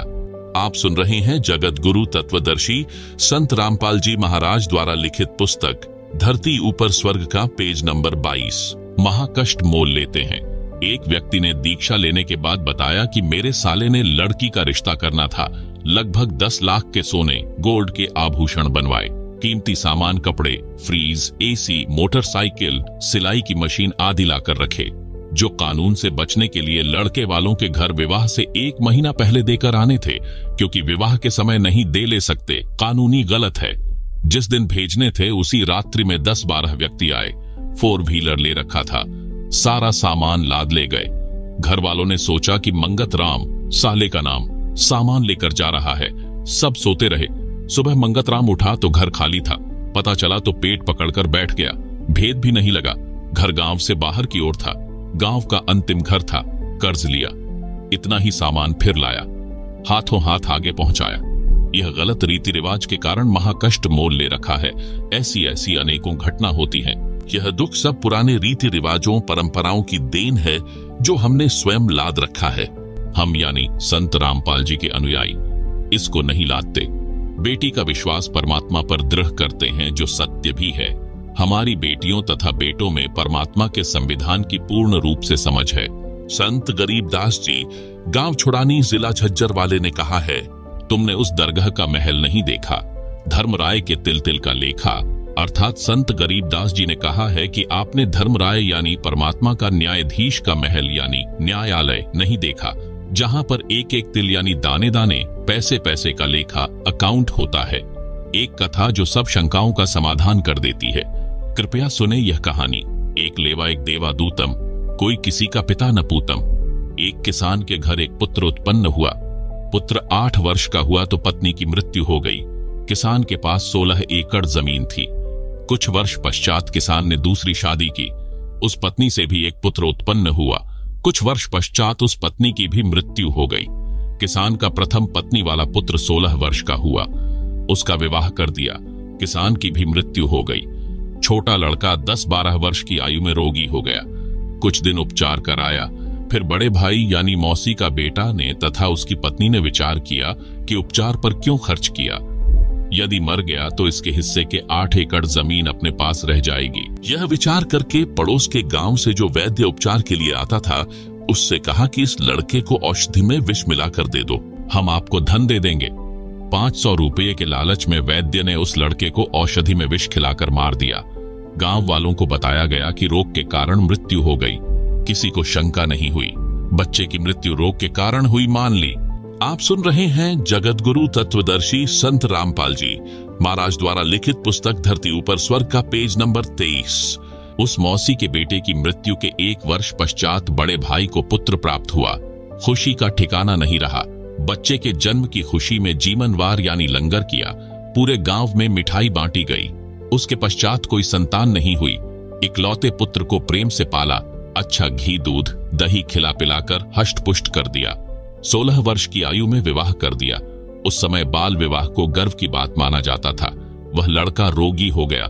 वैद्य पर वैद्य बुलाए, महंगे से महंगी औषधि खिलाई, परंतु व्यर्थ रहा।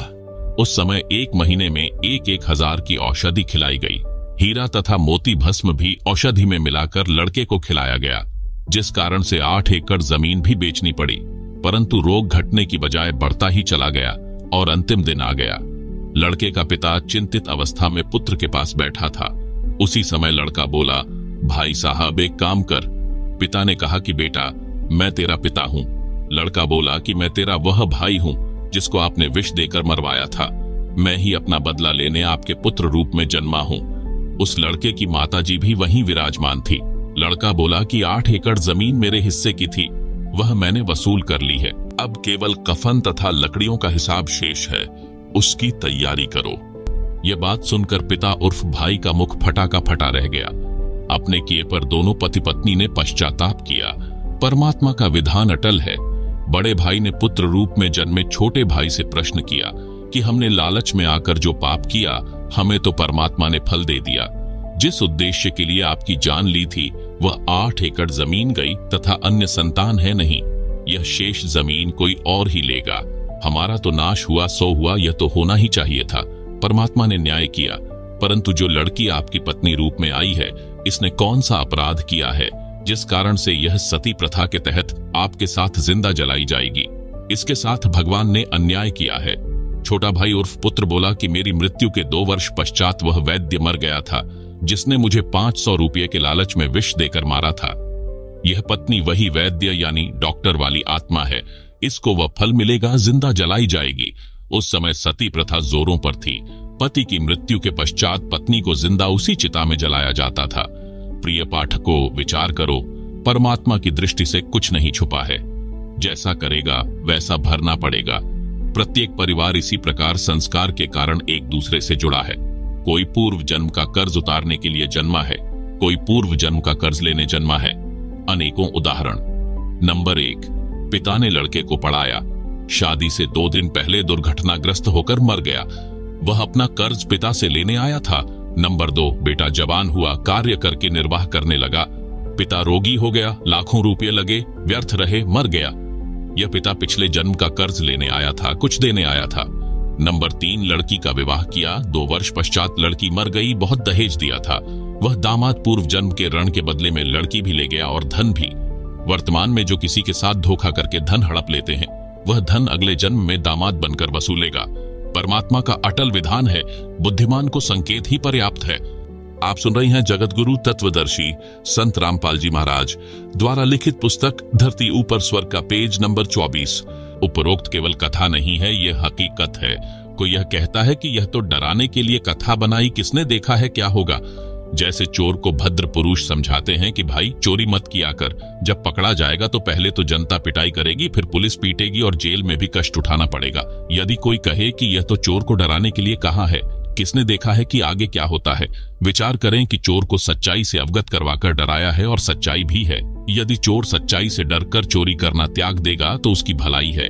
यदि कहेगा कि किसने देखा है, आगे क्या होता है देखा जाएगा, उसके साथ वह सब गुजरेगी जो पहले बताई गई थी।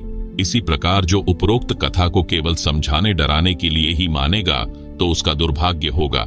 इसको इतनी ही सत्य समझना जैसे चोर को सतर्क किया है। लेखक ने यह कथा सन 1978 में एक पशुओं के डॉक्टर से सुनी थी, जो किसान के 2 पुत्रों वाली कथा ऊपर बताई है। वह इस कथा को अपने पास बैठने वाले को अवश्य सुनाता था, परंतु अमल कतई नहीं करता था। 10 रुपये की दवाई देकर 4 डिस्टिल्ड वाटर के इंजेक्शन लगाकर 200-300 रुपये वसूलता था। फिर शाम को मिलता तो अपने कारनामे भी बताता था कि यदि कम रुपये लूंगा तो भैंस वाला यह समझेगा कि अच्छी दवाई नहीं दी। भैंस को स्वस्थ तो 10 रुपये की दवाई से ही हो जाना था। विचार करें कि ऐसे व्यक्तियों की कथनी और करनी में अंतर है, तो उनके द्वारा सुनाई इन कथाओं का अन्य पर कैसे प्रभाव होगा। गरीब करनी तज कथनी कठे, अज्ञानी दिन रात, कुत्ते ज्यों भौंकत फिरे, सुनी सुनाई बात। संत गरीबदास जी ने कहा है कि जो ज्ञान की बातों के अनुसार क्रिया नहीं करते, जो अन्य को सुनते हैं, वे अज्ञानी व्यर्थ में कुत्ते की तरह सुनी सुनाई बातें बकते रहते हैं। ये बातें कहन सुनन की नहीं है, कर पाड़ने की है, यानी इन पर अमल करना चाहिए। परमात्मा के विधान को समझकर निर्मल जीवन यापन करें। जीवन की राह को कांटों रहित बनाएं। परंपराओं का भार कम करो। बोझा लाद कर सफर तय नहीं किया जा सकता। सत्संग से घर की कलह समाप्त होती है। एक माई अपनी पुत्र वधू पर बात बात पर क्रोध करती थी। छोटी छोटी गलतियों को बढ़ा चढ़ाकर अपने पुत्र से कहती। पुत्र अपनी पत्नी को धमकाता। इस प्रकार घर नरक बना हुआ था। पुत्र वधू अपनी सासू माँ से कभी कभी कहती थी कि आप सत्संग जाया करो। अपनी पड़ोसन भी जाती है। सासू माँ बोली कि सत्संग में तो आई गई, यानी बदचलन स्त्रियां जाती हैं जिनका संसार में सम्मान नहीं होता, जो अच्छे कुल की नहीं है। हम खानदानी हैं, हमारा क्या काम सत्संग में। ऐसे पुत्र वधू ने कई बार कोशिश की, परंतु माई मानने को तैयार नहीं होती। एक दिन गांव की स्त्री किसी कार्यवश उनके घर आई तो सास अपनी पुत्र वधू को गालियां दे रही थी, धमका रही थी कि आने दे तेरे खसम को, आज तेरी खाल उतरवाऊंगी। बात क्या थी कि गिलास में चाय रखी थी, जो सास के लिए डालकर पुत्र वधू बच्चे को लेने अंदर चली गई थी, जो सोया था, जागने पर रो रहा था। आप सुन रहे हैं जगत गुरु तत्वदर्शी संत रामपाल जी महाराज द्वारा लिखित पुस्तक धरती ऊपर स्वर्ग का पेज नंबर 25। उस बच्चे को उठाकर लाने में 1 मिनट भी नहीं लगी थी कि इसी बीच में कुत्ता आया और चाय के गिलास में जीभ मारने लगा। गिलास गिर गया, चाय पृथ्वी पर बिखर गई। सासू माँ आंगन में उस गिलास से मात्र 20 फुट की दूरी पर चारपाई पर बैठी थी। हट्टी कट्टी थी, खेतों में सैर करके आती थी, परंतु काम के हाथ नहीं लगाती थी। इसी बात पर कलह कर रही थी। गांव के दूसरे मोहल्ले से आई माई सत्संग में जाती थी। सब बात सुनकर उसने भतेरी, उस सास का नाम भतेरी था, से कहा कि आप सत्संग में चला करो। उसका वही उत्तर था। उस सत्संग वाली भक्तमती ने बहुत देर सत्संग में सुनी बातें बताई, परंतु भतेरी मानने को तैयार नहीं थी। भतेरी की दूसरी बहन उसी गांव में दूसरे मोहल्ले में विवाह रखी थी, जिस पानने की वह सत्संग वाली माई जानकी थी। भतेरी की बहन का नाम दया कौर था। जानकी ने जाकर दया कौर से बताया कि तेरी बहन भतेरी ने तो घर का नरक बना रखा है, बिना बात की लड़ाई करती है। मैं कल किसी कामवश गई थी, एक चाय का गिलास कुत्ते ने गिरा दिया, उसी का महाभारत बना रखा था। दया कौर भी जानकी के कहने से सत्संग सुनने गई थी और दीक्षा ले ली थी। जानकी ने कहा कि उसको जैसे तैसे एक बार सत्संग में ले चल। जब तक संतों के विचार सुनने को नहीं मिलते तो व्यक्ति व्यर्थ की टेंशन यानी चिंता स्वयं रखता है तथा घर के सदस्यों को भी चिंता में रखता है। दया कौर अगले दिन अपनी बहन के घर गई। किसी बहाने भतेरी को अपने घर ले गई। वहां से कई अन्य औरतें सत्संग में जाने के लिए जानकी के घर के आगे खड़ी थीं। वे दया कौर को सत्संग में चलने के लिए कहने उसके घर गई। वहां उसकी बहन भतेरी को देखकर उसे भी कह सुनकर साथ ले गई। भतेरी ने जीवन में प्रथम बार सत्संग सुना। आश्रम में कैसे स्त्री पुरुष रहते हैं, सब आंखों देखा तो अच्छा लगा। जैसा अनाप शनाप सुना करती थी, वैसा आश्रम में कहीं देखने को नहीं मिला। सत्संग में बताया गया कि कई व्यक्ति अपनी बहन, बेटियों, बहुओं तथा अन्य स्त्रियों को सत्संग नहीं भेजते और न स्वयं जाते हैं। वे कहते हैं कि हमारे सत्संग में जाने से घर की इज्जत का नाश हो जाएगा, हमारी बहू बेटियां बदनाम हो जाएंगी। उनको विचार करना चाहिए कि सत्संग में न आने से परमात्मा के विधान का ज्ञान नहीं होता कि भक्ति न करने वाले स्त्री पुरुष अगले जीवन में महाकष्ट भोगते हैं। सूक्ष्म वेद में बताया है कि जो मनुष्य शरीर प्राप्त करके भक्ति नहीं करते उनको क्या हानि होती है। कबीर, हरि के नाम बिना नारी कुतिया हुए, गली गली भौकत फिरे, टूक न डाले कोय। संत गरीबदास जी की वाणी से बीबी पर्दे रहे थी, ड्योड़ी लगती बाहर, अब गात उघाड़े फिरती हैं बन कुतिया बाजार। वे पर्दे की सुंदरी सुनो संदेशा मोर, गात उघाड़े फिरती है करें सरायों शोर। नक बेसर नक पर बनी, पहरे थी हार हमेल, सुंदरी से कुतिया बनी, सुन साहेब यानी प्रभु के खेल। भावार्थ, मनुष्य जीवन प्राप्त प्राणी यदि भक्ति नहीं करता है तो वह मृत्यु के उपरांत पशु पक्षियों आदि आदि की योनियां प्राप्त करता है। परमात्मा के नाम जाप बिना स्त्री अगले जन्म में कुतिया का जीवन प्राप्त करती है, फिर निवस्त्र होकर नंगे शरीर गलियों में भटकती रहती है, भूख से बेहाल होती है, उसको कोई रोटी का टुकड़ा भी नहीं डालता।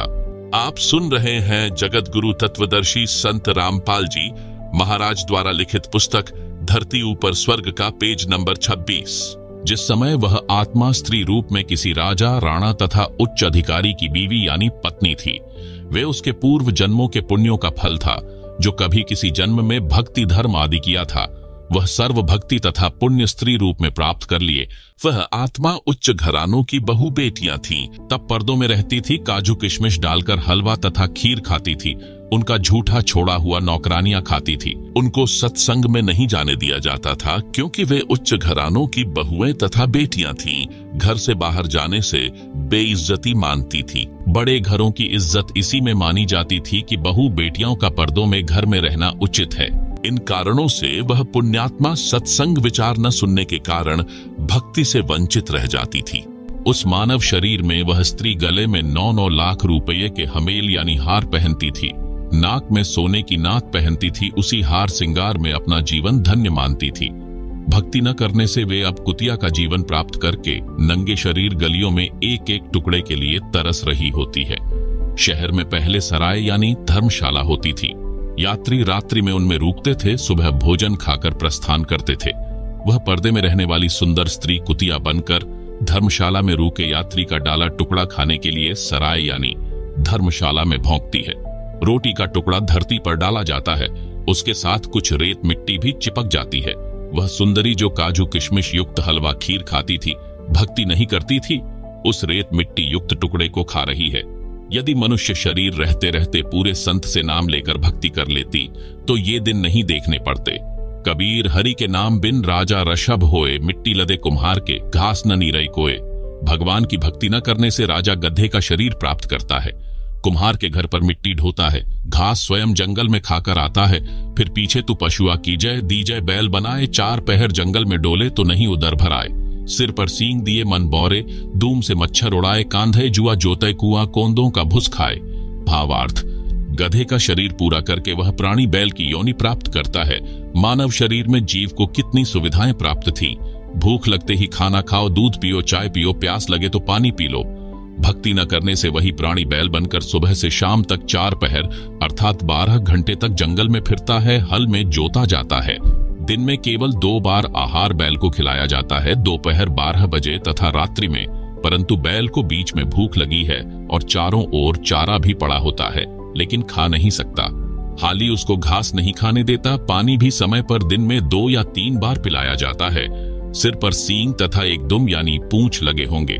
जब मानव शरीर में था तब वह जीव कूलर, पंखे तथा एसी कमरों में रहता था।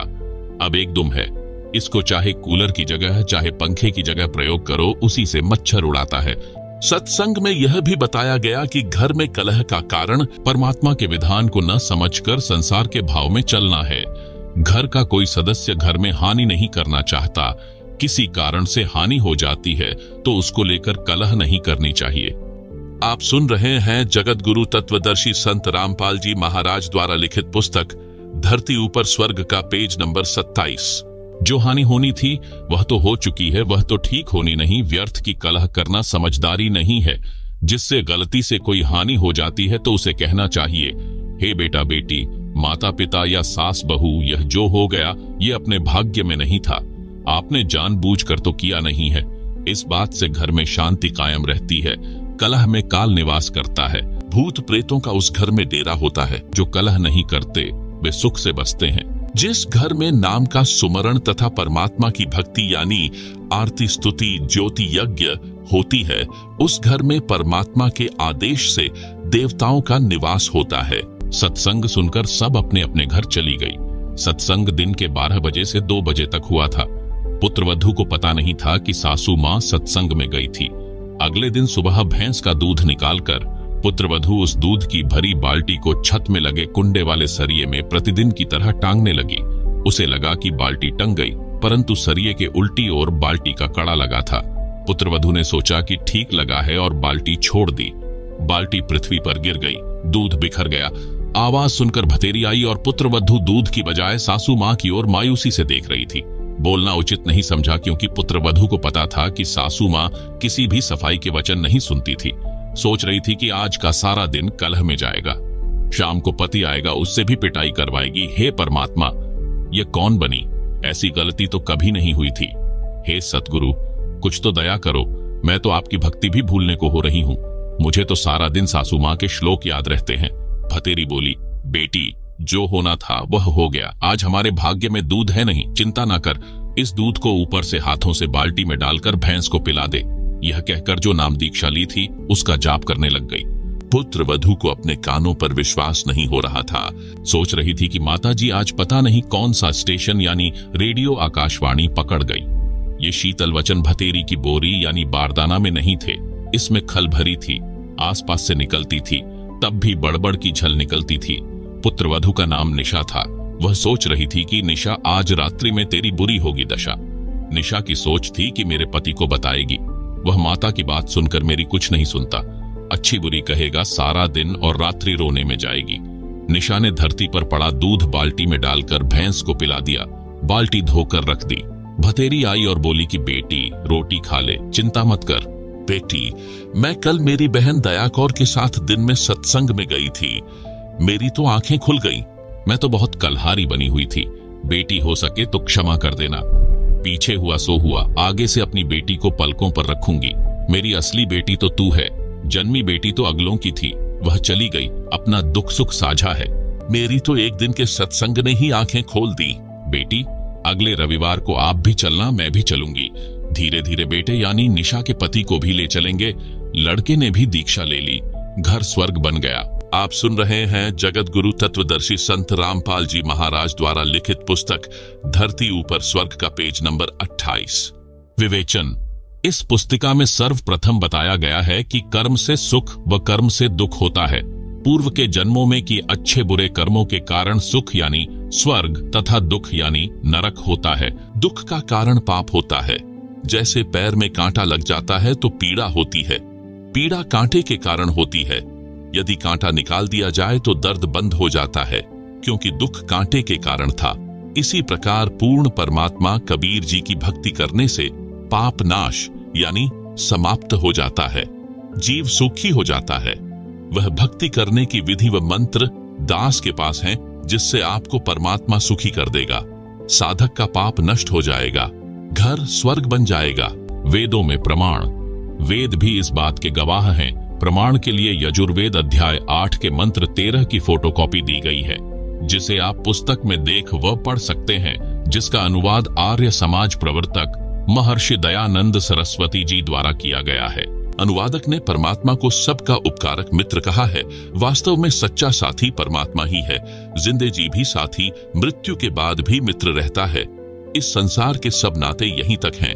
इस वेद मंत्र में स्पष्ट है कि अपने भक्त भक्तमति के एनसह यानी घोर से घोर पाप को भी परमात्मा नाश यानी खत्म कर देता है, जिससे सुख प्राप्त होता है। भक्ति करने से दुख समाप्त हो जाते हैं, कार्य सिद्ध होते हैं। जैसे पहले जमाने में हाथ से चक्की चलाते, हाथ से पशुओं का चारा यानी सानी काटते थे। अब बिजली से चलने वाली चक्की है तथा बिजली से चलने वाले गंडा से यानी मशीन से सानी यानी चारा काटते हैं। कितना आसान हो गया।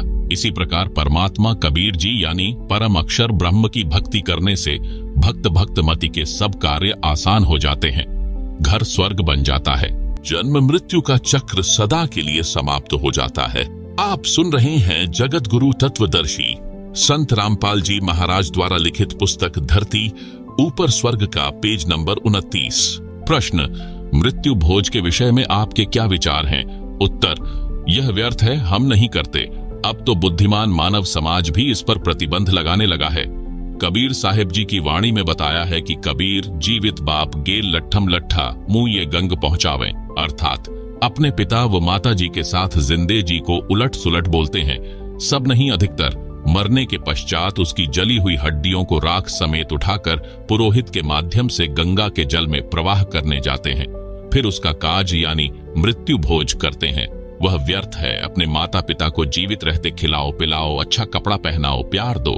यदि धर्म यज्ञ करना है तो उसके जीवित रहते शास्त्रानुसार कराओ, गुरु बनाओ, मानव जीवन सफल होगा। कबीर, गुरु बिन माला फेरते, गुरु बिन देते दान, गुरु बिन दोनों निष्फल हैं, पूछो वेद पुराण। कबीर रामकृष्ण से कौन बड़ा, उन्होंने भी गुरु कीन्ह, तीन लोक के वे धनी, गुरु आगे आधीन। अर्थात गुरु बनाए बिना दान करना, नाम जाप करना व्यर्थ है। आप हिंदू जन श्री कृष्ण जी व श्री रामचंद्र जी से बड़ा किसी को नहीं मानते, उन्होंने भी गुरु बनाए। श्री राम जी ने वशिष्ठ ऋषि को गुरु बनाया तथा श्री कृष्ण जी ने ऋषि दुर्वासा जी को गुरु बनाया। ऋषि संदीपनी जी श्री कृष्ण जी के अक्षर गुरु यानी शिक्षक थे। ऋषि दुर्वासा आध्यात्म के गुरु थे। क्या आप राम व कृष्ण जी से बड़े हो जो गुरु नहीं बनाते हो? गुरु पूर्ण होना अनिवार्य है, फिर दान धर्म करना लाभदायक है। प्रसंग धरती ऊपर स्वर्ग का चल रहा है। आप जी से निवेदन है कि इस पुस्तक को दिल थामकर श्रद्धा के साथ पढ़कर समझकर मुझदास यानी लेखक के आश्रमों में या नामदान केंद्र में आए और शास्त्रोक्त साधना लेकर अपना तथा परिवार का निःशुल्क कल्याण करवाएं। धरती ऊपर ही स्वर्ग का एहसास करें। यदि इस पुस्तक को पढ़कर फिर भी लोकलाज के कारण इस दलदल में धंसा रहता है, समझदारी नहीं है। जैसे सती प्रथा थी, पति की मृत्यु हो जाती थी तो लोकलाज व कुप्रथा के कारण जवान पत्नी को भी जिंदा जलना पड़ता था। राजा भी इस प्रथा की मार से नहीं बचते थे। महाभारत ग्रंथ में प्रकरण है कि राजा पांडु की मृत्यु के पश्चात रानी माद्री उनके साथ सती हुई थी, यानी जिंदा जलकर मरी थी। राजा पांडु की दो पत्नियां थीं, कुंती तथा माद्री। यह भी तो किसी समझदार पुरुष ने समाप्त करने का बीड़ा उठाया। उस समय उसका बहुत विरोध हुआ, परंतु धीरे धीरे सबने मान लिया, सुखी हुए। इसी प्रकार ये कुप्रथाएं समाप्त करनी है, धरती ऊपर स्वर्ग बनाना है। बुद्धिजीवी मानव सहयोग दे। प्रश्न, भक्ति व धर्म कर्म तो लगभग सब करते हैं, आप तथा आपके अनुयायी ही नहीं करते। आप कहना क्या चाहते हैं? आपकी बातों से लग रहा है कि आपके अतिरिक्त कोई ठीक से भक्ति नहीं करते। आप सुन रहे हैं जगत गुरु तत्वदर्शी संत रामपाल जी महाराज द्वारा लिखित पुस्तक धरती ऊपर स्वर्ग का पेज नंबर 30। उत्तर, यह सही है। दास यानी रामपाल दास यही कहता है कि विश्व में कोई भी गुरु मेरे अतिरिक्त शास्त्रोक्त साधना न तो स्वयं करता और न ही अपने अनुयायियों से करवाता है, क्योंकि उनको अपने अपने शास्त्रों का ज्ञान ही नहीं है। आप निम्न बातें नोट करो और बताओ। क्या आप बता सकते हैं? गीता अध्याय 18 श्लोक 62 में गीता बोलने वाला प्रभु अपने से अन्य किस परमेश्वर की शरण में जाने को कहता है? गीता अध्याय 18 श्लोक 62 की फोटोकॉपी, जिसे आप पुस्तक में देख सकते हैं, जो जयदयाल गोयंदका द्वारा अनुवादित है तथा भारत में प्रसिद्ध गीता प्रेस गोरखपुर से प्रकाशित व मुद्रित है। क्या आप जानते हैं? गीता अध्याय 7 श्लोक 29 में गीता ज्ञान देने वाले प्रभु ने कहा है कि जो साधक केवल जरा यानी वृद्धावस्था के दुख से तथा मरण यानी मृत्यु के दुख से छूटने के लिए ही प्रयत्नशील हैं, यानी साधना करते हैं, वे तत्ब्रह्म यानी उस ब्रह्म यानी गीता अध्याय 18 श्लोक 62 में बताए परमेश्वर को तथा संपूर्ण अध्यात्म ज्ञान यानी तत्व ज्ञान को तथा संपूर्ण कर्मों को जानते हैं, यानी एक लेवा एक देवा दूतम्मों वाली कथा जानते हैं। गीता अध्याय 8 श्लोक 1 में अर्जुन ने गीता ज्ञान देने वाले से प्रश्न किया कि किम तत् ब्रह्म यानी तत् ब्रह्म क्या है, जिसके विषय में आपने गीता अध्याय 7 श्लोक 29 में कहा है। इसका उत्तर गीता ज्ञान बताने वाले प्रभु आपके अनुसार श्री कृष्ण जी ने गीता 8 अध्याय श्लोक 3 में दिया। कहा कि वह परम अक्षर ब्रह्म है। फिर इसी प्रसंग को आगे बढ़ाते हुए गीता ज्ञान देने वाले ने गीता के इसी अध्याय 8 के श्लोक 5 से 7 तथा श्लोक 8, 9, 10 में स्पष्ट कर दिया है कि जो पुरुष अंत काल में मुझको ही स्मरण करता हुआ शरीर को त्याग कर जाता है, वह मेरे साक्षात रूप को प्राप्त होता है। इसमें कुछ भी संशय नहीं है। गीता अध्याय 8 श्लोक 5। हे कुंती पुत्र अर्जुन, अंतकाल में मनुष्य यानी साधक जिस भी भाव को यानी ईष्ट को स्मरण करता हुआ शरीर का त्याग करता है, उस भाव को ही प्राप्त होता है, क्योंकि वह सदा उसी के भाव से भावित हो रहा है। गीता अध्याय 8 श्लोक 6। आप सुन रहे हैं जगत गुरु तत्वदर्शी संत रामपाल जी महाराज द्वारा लिखित पुस्तक धरती ऊपर स्वर्ग का पेज नंबर 31। इसलिए हे अर्जुन, तू सब समय में निरंतर मेरा स्मरण कर और युद्ध भी कर। इस प्रकार मुझ में समर्पित भाव से युक्त होकर तू निसंदेह मुझको ही प्राप्त होगा। गीता अध्याय 8 श्लोक 7। हे भद्र पुरुष, इन उपरोक्त श्लोकों में तो गीता ज्ञान देने वाले ने अपनी भक्ति करने को कहा है, जिससे उसी को प्राप्त होता है। फिर गीता अध्याय 8 के ही श्लोक 8, 9, 10 में उस परम अक्षर ब्रह्म की भक्ति करने को कहा, जिसके विषय में ऊपर बताया है। गीता अध्याय 8 श्लोक 8, 9, 10। हे पार्थ, परमेश्वर के यानी परम अक्षर ब्रह्म के अभ्यास रूप योग से युक्त दूसरी ओर न जाने वाले चित्त से निरंतर चिंतन करता हुआ मनुष्य परम दिव्य परमेश्वर यानी परम अक्षर ब्रह्म को ही प्राप्त होता है। गीता अध्याय 8 श्लोक 8। श्रीमान जी, ध्यान देना, इस श्लोक 9 में गीता बोलने वाले प्रभु आपके अनुसार श्री कृष्ण जी ने यह भी स्पष्ट कर दिया है कि वही सर्वस्य धातारम यानी सबका धारण पोषण करने वाला है, जो इस प्रकार है, जो अनादि सबके नियंता, सूक्ष्म से अति सूक्ष्म सबके धारण पोषण करने वाले, अचिंत्य स्वरूप, सूर्य के सदृश प्रकाशमान, अज्ञान से अति परे शुद्ध सच्चिदानंद घन परमेश्वर का स्मरण करता है। गीता अध्याय 8 श्लोक 9। वह भक्ति युक्त पुरुष अंतकाल में योग बल से यानी भक्ति की शक्ति से प्राणों यानी श्वासों को भ्रिकुटी के मध्य में अच्छी तरह स्थापित करके फिर निश्चल मन से स्मरण करता हुआ उस यानी मेरे से दूसरे दिव्य पुरुष यानी परम अक्षर ब्रह्म यानी परमेश्वर को ही प्राप्त होता है। हे जेंटलमैन, क्या आपको व आपके धर्म गुरुओं को उस परमेश्वर परम अक्षर ब्रह्म का पता है? वह कौन है जिसकी शरण में जाने से परम शांति तथा सनातन परम धाम यानी सत्यलोक प्राप्त होता है? जेंटलमैन ने कहा, कभी सुना ही नहीं। गीता नित्य पढ़ता हूं, आज आंखें खुली हैं। गीता अध्याय 7 श्लोक 29। गीता अध्याय 8 श्लोक 1, 3, 5, 6, 7, 8, 9, 10। उपरोक्त गीता के सर्व श्लोकों की फोटोकॉपी पुस्तक के पेज नंबर 31 से 34 में दी गई है, जिसे आप पुस्तक में देख सकते हैं।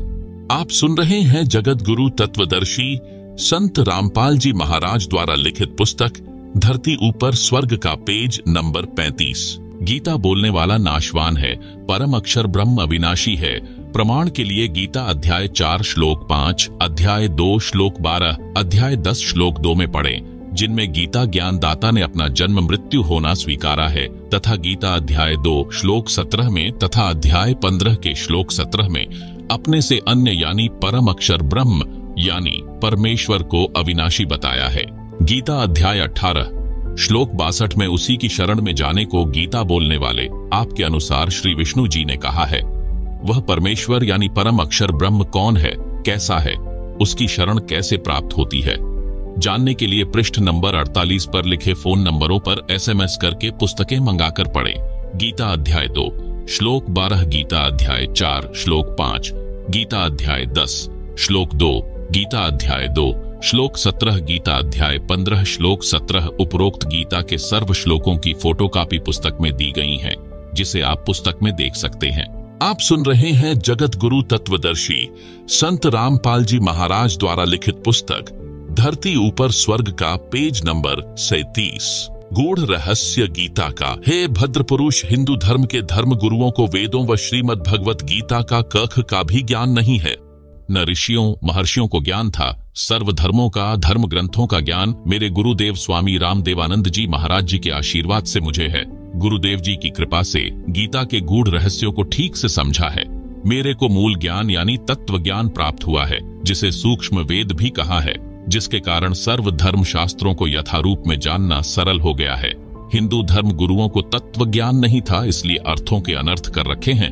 प्रमाण देता हूँ, ध्यान व धीरज के साथ सुने व देखें। गीता अध्याय 4 श्लोक 32 में कहा है, पहले गीता प्रेस गोरखपुर से प्रकाशित तथा मुद्रित श्री जय दयाल गोयंदका जी द्वारा अनुवादित गीता में दिखाता हूँ, जो उन्होंने अड़ंगा अनुवाद किया है। कृपया देखो गीता अध्याय 4 श्लोक 32 की फोटोकॉपी, जिसे आप पुस्तक में देख सकते हैं। एवं बहुविधा यज्ञः वितता ब्रह्मणः मुख्य कर्मजान विदितान सर्वान एवं ज्ञात्वा विमोक्ष्यसे। इस अनुवाद में कई शब्दों के अर्थ गलत किए हैं। ब्रह्मणः का अर्थ वेद की तथा मुख्य का अर्थ वाणी में किया है, जो गलत है। गीता अध्याय 17 श्लोक 23 में भी ब्रह्मणः शब्द है, वहां इसी अनुवादक ने अर्थ ठीक किया है। ब्रह्मणः का अर्थ सच्चिदानंद घन ब्रह्म किया है। यदि गीता अध्याय 4 श्लोक 32 में ब्रह्मणः का अर्थ सच्चिदानंद घन ब्रह्म किया जाए तो सही सरलार्थ हो जाता है, जो इस प्रकार बनता है।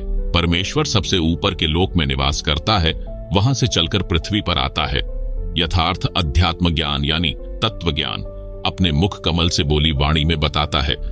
एवं यानी इस प्रकार, बहुविधा यानी बहुत प्रकार के, यज्ञ यानी धार्मिक अनुष्ठानों यानी यज्ञों पूजाओं यानी का ज्ञान, ब्रह्मण यानी सच्चिदानंद घन ब्रह्म यानी परम अक्षर ब्रह्म के मुख्य यानी मुख से उच्चारित वाणी में यानी तत्व ज्ञान में विस्तार से कहा है। उन सब को कार्य करते करते किया जा सकता है, ऐसा जान। उन सब क्रियाओं को जानकर तू सर्वथा बंधन से मुक्त हो जाएगा, यानी उस तत्व ज्ञान के आधार से साधना पूजा करके पूर्ण मोक्ष यानी कभी जन्म मरण नहीं हो ऐसा मोक्ष प्राप्त करेगा। आप सुन रहे हैं जगत गुरु तत्वदर्शी संत रामपाल जी महाराज द्वारा लिखित पुस्तक धरती ऊपर स्वर्ग का पेज नंबर 38। विशेष इन्हीं अनुवादकों ने गीता अध्याय 16 श्लोक 1 में यज्ञ का अर्थ प्रसंगवश धार्मिक पूजा व धार्मिक अनुष्ठान किया है। इस गीता अध्याय 4 श्लोक 32 में भी यज्ञ का अर्थ पूजाओं किया जाए तो सरलार्थ सही हो जाता है। अनुवादक ने यज्ञ का अर्थ यज्ञ किया है, यहां धार्मिक पूजाओं व अनुष्ठानों करना चाहिए। गीता अध्याय 4 श्लोक 34 का इन्हीं अनुवादकों ने अनुवाद ठीक किया है, जिसमें कहा है कि उस तत्व ज्ञान को तू तत्वदर्शी ज्ञानियों के पास जाकर समझ। उनको भली भांति दंडवत प्रणाम करने से, उनकी सेवा करने से और कपट छोड़कर सरलता पूर्वक प्रश्न करने से वे परमात्म तत्व को भली भांति जानने वाले ज्ञानी महात्मा तुझे उस तत्व ज्ञान का उपदेश करेंगे।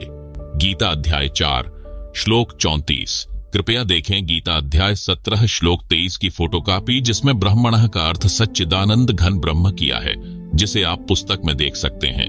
विशेष इससे यह स्पष्ट है कि वह तत्व ज्ञान श्रीमद् भगवत गीता में नहीं है। यदि होता तो गीता बोलने वाला कह देता कि उस अध्याय में बोला है, वहां पढ़ ले। दूसरी बात यह स्पष्ट हो जाती है कि उस तत्व ज्ञान यानी सूक्ष्म वेद को स्वयं परम अक्षर ब्रह्म यानी परमेश्वर अपने मुख कमल से बोलता है। उस तत्व ज्ञान बताने वाले तत्वदर्शी संत महात्मा की पहचान गीता अध्याय 15 श्लोक 1 में बताई है। कहा है, आदि पुरुष परमेश्वर जिसकी मूल है, उस ऊपर को मूल वाले, नीचे को शाखा वाले, जिस संसार रूप पीपल के वृक्ष को अविनाशी कहते हैं यानी माना जाता है, उसके सब भागों को जो तत्व से जानता है, वह वेद के तात्पर्य को जानने वाला वेदवित यानी तत्वदर्शी संत है। परमेश्वर कबीर जी सबसे ऊपर के लोक सत्यलोक से सशरीर चलकर पृथ्वी पर आए। अपने मुख से वाणी बोली जो सूक्ष्म वेद यानी तत्व ज्ञान है। उसमें कहा है, कबीर अक्षर पुरुष एक पेड़ है, क्षर पुरुष यानी निरंजन वाकी डार, तीनों देवा शाखा हैं, पात रूप संसार। आप सुन रहे हैं जगत गुरु तत्वदर्शी संत रामपाल जी महाराज द्वारा लिखित पुस्तक धरती ऊपर स्वर्ग का पेज नंबर 39। अर्थात इस संसार रूपी वृक्ष का जो भाग धरती से ऊपर होता है, वह तना तो अक्षर पुरुष है। उसकी एक डार क्षर पुरुष जानो। उस क्षर पुरुष रूप डार पर लगी तीनों देवताओं यानी रजगुण ब्रह्मा, सतगुण विष्णु तथा तमगुण शिव रूप शाखा जानो। उन शाखाओं पर लगे पत्तों को संसार के प्राणी जानो। गीता अध्याय 15 श्लोक 1 से 3 का यह सारांश है। इससे यह स्वसिद्ध है कि कबीर जी सच्चिदानंद घन ब्रह्म यानी परम अक्षर ब्रह्म हैं। उनके द्वारा बोला गया ज्ञान तत्व ज्ञान यानी सूक्ष्म वेद है। अधूरे ज्ञान के कारण आपको यह भी शंका होगी कि जड़ यानी मूल कौन है तथा अक्षर पुरुष क्षर पुरुष का कहां प्रमाण है। उसके लिए सुनो, इस संसार रूप वृक्ष की मूल परम अक्षर ब्रह्म है, जिसका प्रमाण गीता अध्याय 8 श्लोक 3 8 से 10 में है, जो पहले इसी पुस्तिका में बताया गया है। कहा कि गीता अध्याय 8 श्लोक 9 में जो कबीर देव अनादि है, सबका नियंता यानी कंट्रोलर है, सूक्ष्म से अति सूक्ष्म यानी सर्वशक्तिमान है। सर्वस्य धातारम यानी सबका धारण पोषण करने वाला है। अचिंत्य स्वरूप सूर्य के सदृश स्वप्रकाशित है। अविद्या से अति परे यानी अज्ञानियों की पहुंच से दूर शुद्ध सच्चिदानंद घन परमेश्वर है। जो उसका स्मरण करता है वह उसी को प्राप्त होता है। इससे स्पष्ट हुआ है कि परम अक्षर ब्रह्म संसार रूप वृक्ष की जड़ यानी मूल है, क्योंकि मूल से ही पेड़ का धारण पोषण होता है। अब आगे अध्याय 15 श्लोक 16 से 17 में 3 पुरुषों यानी प्रभुओं का प्रमाण है। पढ़ो इन दोनों श्लोकों की फोटोकॉपी में, जिनमें कहा है कि अक्षर पुरुष व क्षर पुरुष तथा इनके लोकों के प्राणी नाशवान है। गीता अध्याय 15 श्लोक 16। इन दोनों से अन्य परम अक्षर पुरुष है, जो अविनाशी परमेश्वर परमात्मा कहा जाता है, सबका धारण पोषण करने वाला है। गीता अध्याय 15 श्लोक 17। गीता अध्याय 15 श्लोक 1 की फोटोकॉपी, जिसे आप पुस्तक में देख सकते हैं। ऊर्ध्वमूलम अधाशाखम अश्वत्थम प्राहुः अव्ययम छंदांसी यस्य पर्णानि यह तम वेद सह वेदवित्। आप सुन रहे हैं जगत गुरु तत्वदर्शी संत रामपाल जी महाराज द्वारा लिखित पुस्तक धरती ऊपर स्वर्ग का पेज नंबर 40। विशेष, इस फोटोकॉपी के अनुवाद में भी गलतियां हैं, परंतु फिर भी सार स्पष्ट है। गलती, अध शाखम का अर्थ ब्रह्मा रूप मुख्य शाखा वाले किया है, जबकि अध यानी नीचे, शाखा यानी शाखा अर्थ सीधा है।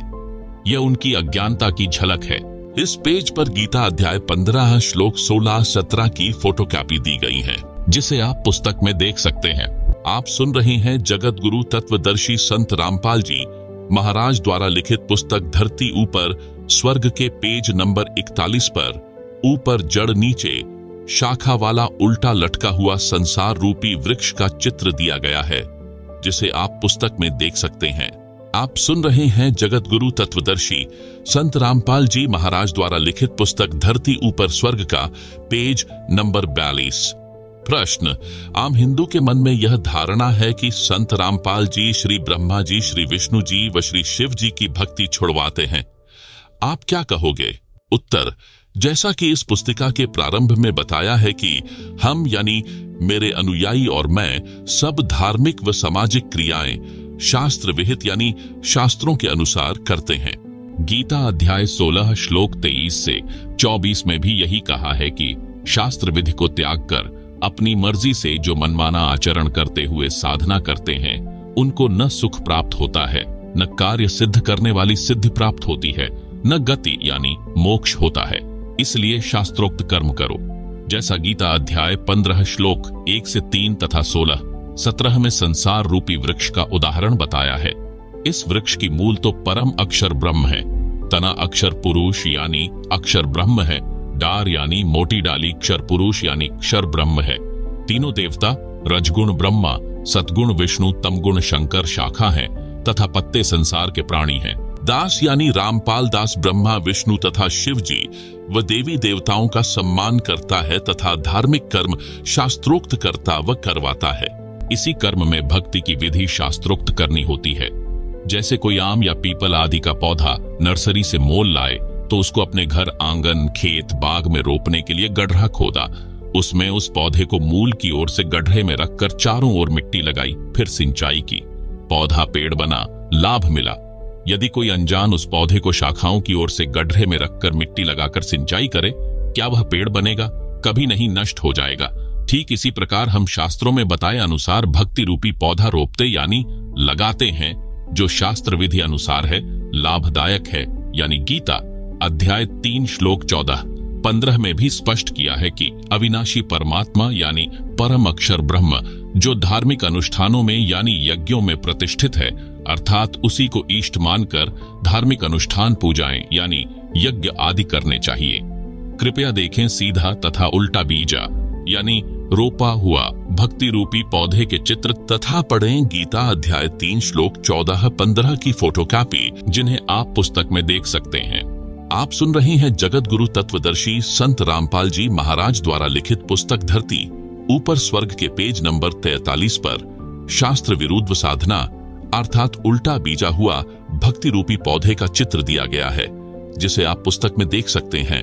आप सुन रहे हैं जगत गुरु तत्वदर्शी संत रामपाल जी महाराज द्वारा लिखित पुस्तक धरती ऊपर स्वर्ग के पेज नंबर 44 पर शास्त्रानुकूल साधना अर्थात सीधा बीजा हुआ भक्ति रूपी पौधे का चित्र दिया गया है, जिसे आप पुस्तक में देख सकते हैं।